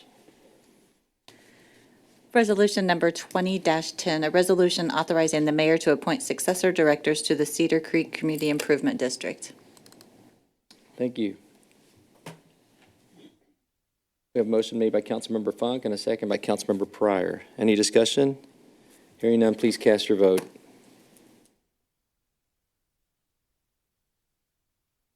Resolution is adopted 9-0. Thank you. Please record the vote. One more. Resolution number 26-11, a resolution authorizing the mayor to appoint successor directors to the Chapel Ridge Community Improvement District. Thank you. We have a motion made by Mayor Pro Tem Shields and a second by Councilmember Atkins. Any discussion? If not, please cast your vote.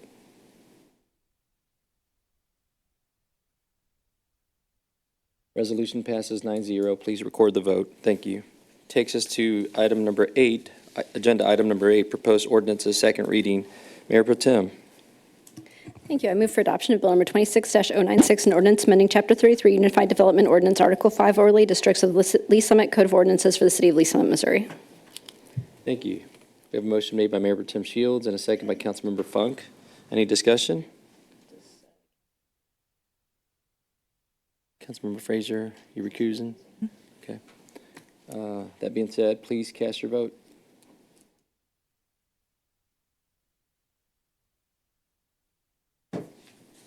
Okay. We have motion passes 8-0 and 1 recusal. Thank you. Mayor Pro Tem for adoption. That was adoption. Yep. Oh, okay. So that takes us to committee reports.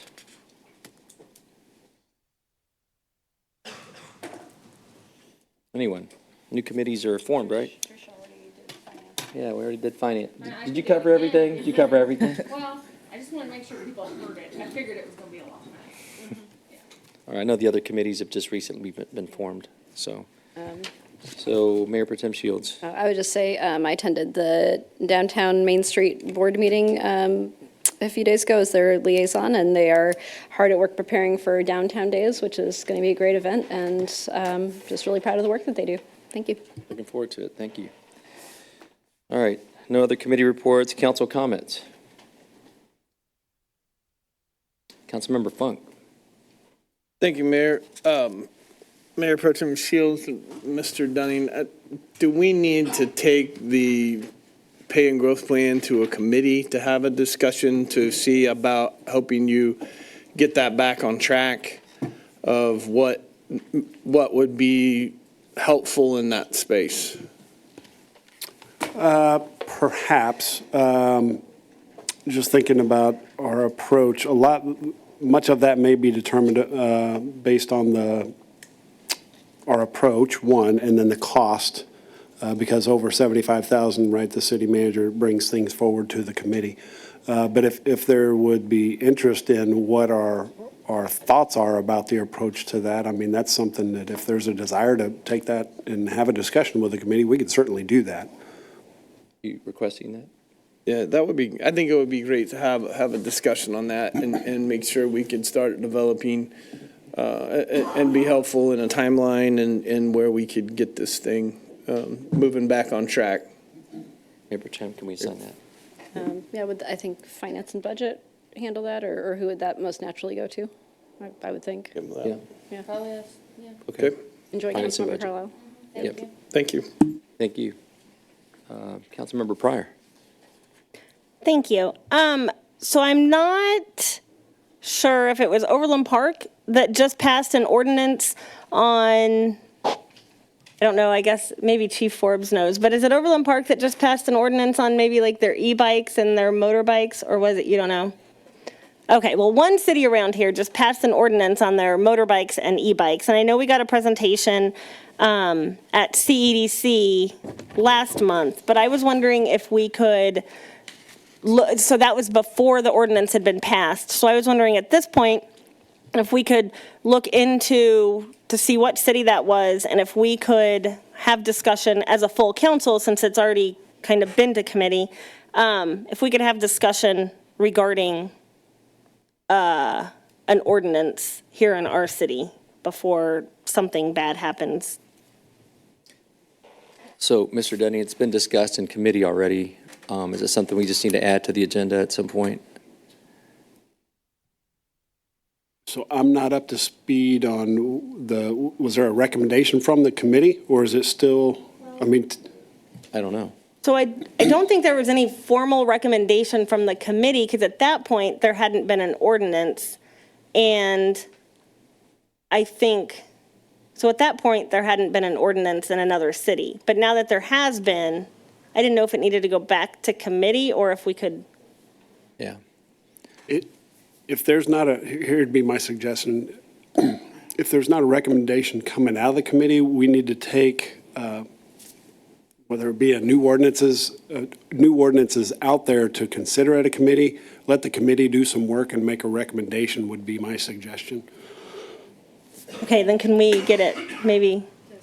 Yes, perfect. And then we've had an uptick in complaints about short-term rentals and a lot of parties going on lately with those short-term rentals.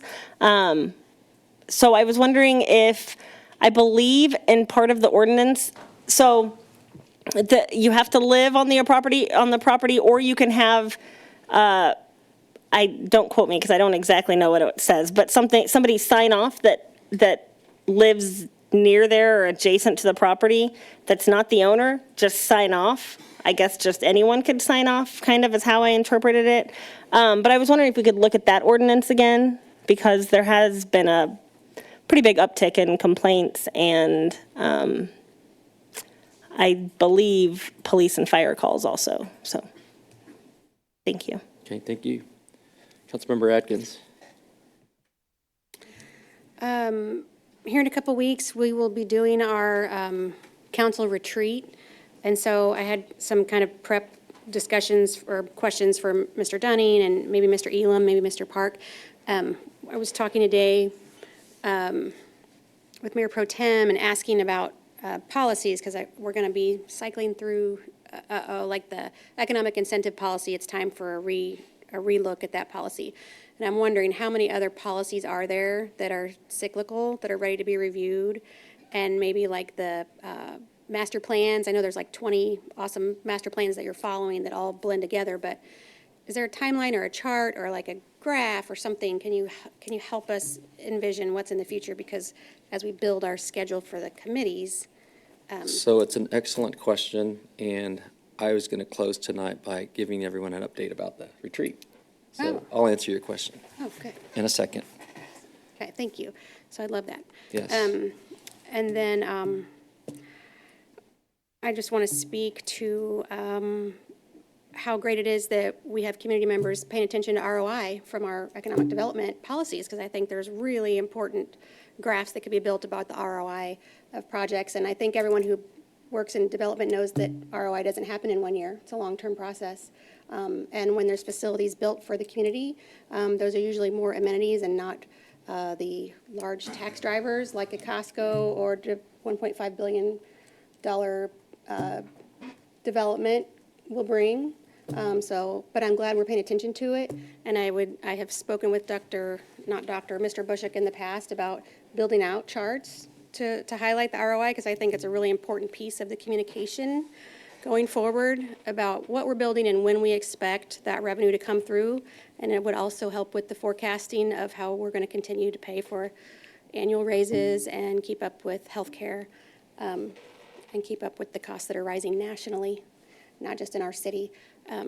So I appreciate that we're going to be focusing on that in the future. Thank you. Thank you. Mayor Pro Tem? Thank you. I was just emailing myself a list of things getting assigned to various committees so that I don't forget them, because I appreciate you guys bringing all this up, and I don't want to accidentally drop it. So,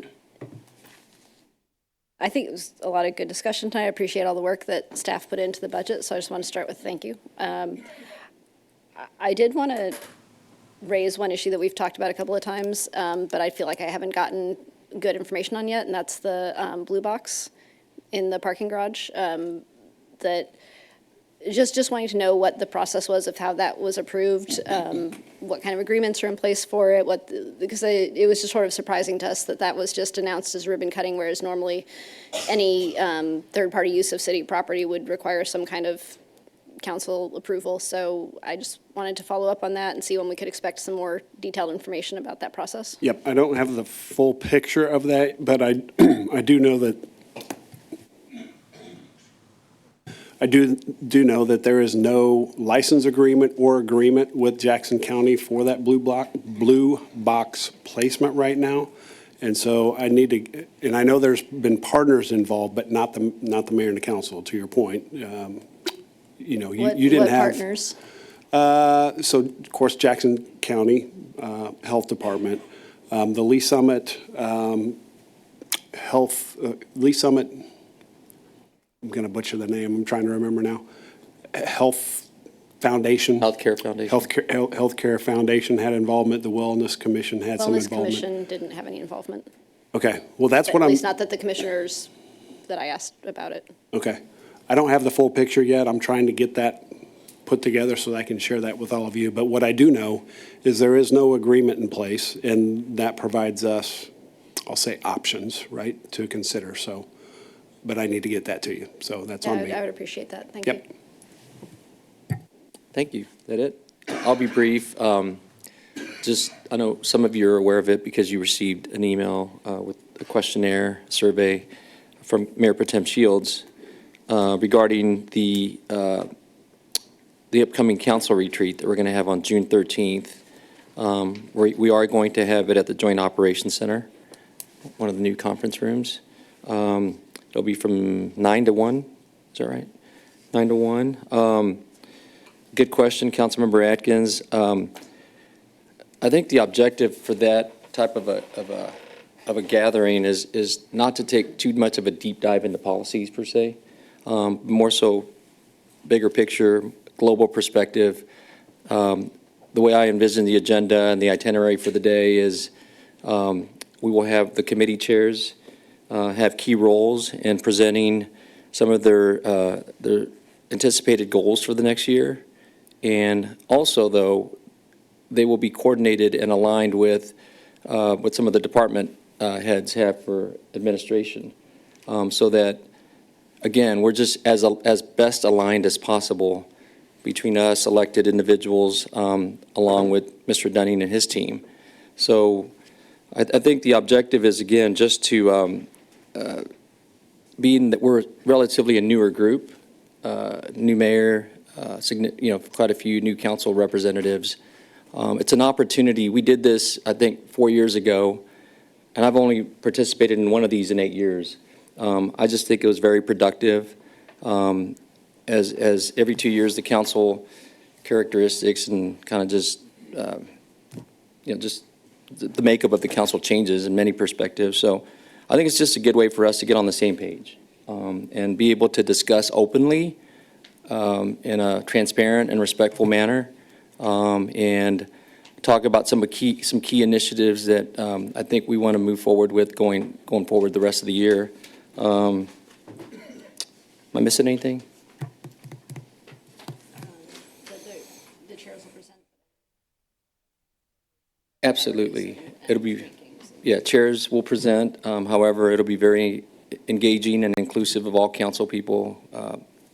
Everybody gets a chance to express their opinions and their voice. So that's it. So just be ready for that. I know one of our colleagues cannot be there, but I encourage all of you to please respond to that email you got and provide some feedback so that we can be best prepared and be more efficient that day in the few hours we have together. So that's all I have, Mr. Dunning. Thank you, Mayor. And I didn't wrap up the budget presentation, but I very much appreciate Finance and Budget Committee efforts and our staff, management team, budget techs, and putting together that budget. To your point about the retreat, I'm thankful too and appreciate the opportunity for our management team to be there to support and share information, because organizationally, right, we have initiatives that we're trying to achieve that it's helpful for you to have awareness of as well, so that we're synced up. Pay and growth plan being one of those, and we have some other topics too that we're not going to do deep dives either, but we'll try to prioritize those. And then my thought is, we can give you a one-pager just with some other initiatives that we won't talk about. But if you see some other things that we're doing that you're like, ooh, I'm intrigued by that, I'd like to learn more, we can certainly help out with that too. So thank you for the invitation and the opportunity to do this retreat. We're looking forward to it. Thanks. We all look forward to it. Appreciate it. Is that all you have, Mr. Dunning? Yes, that's it. Thank you. Excellent. Well, it's been a long night, heavy lifting tonight. Thank you all for being patient. For some of you new council people, I know it's a new experience, but welcome to the council. We're on our way. So it is 10:16. Have a good evening. This meeting is adjourned.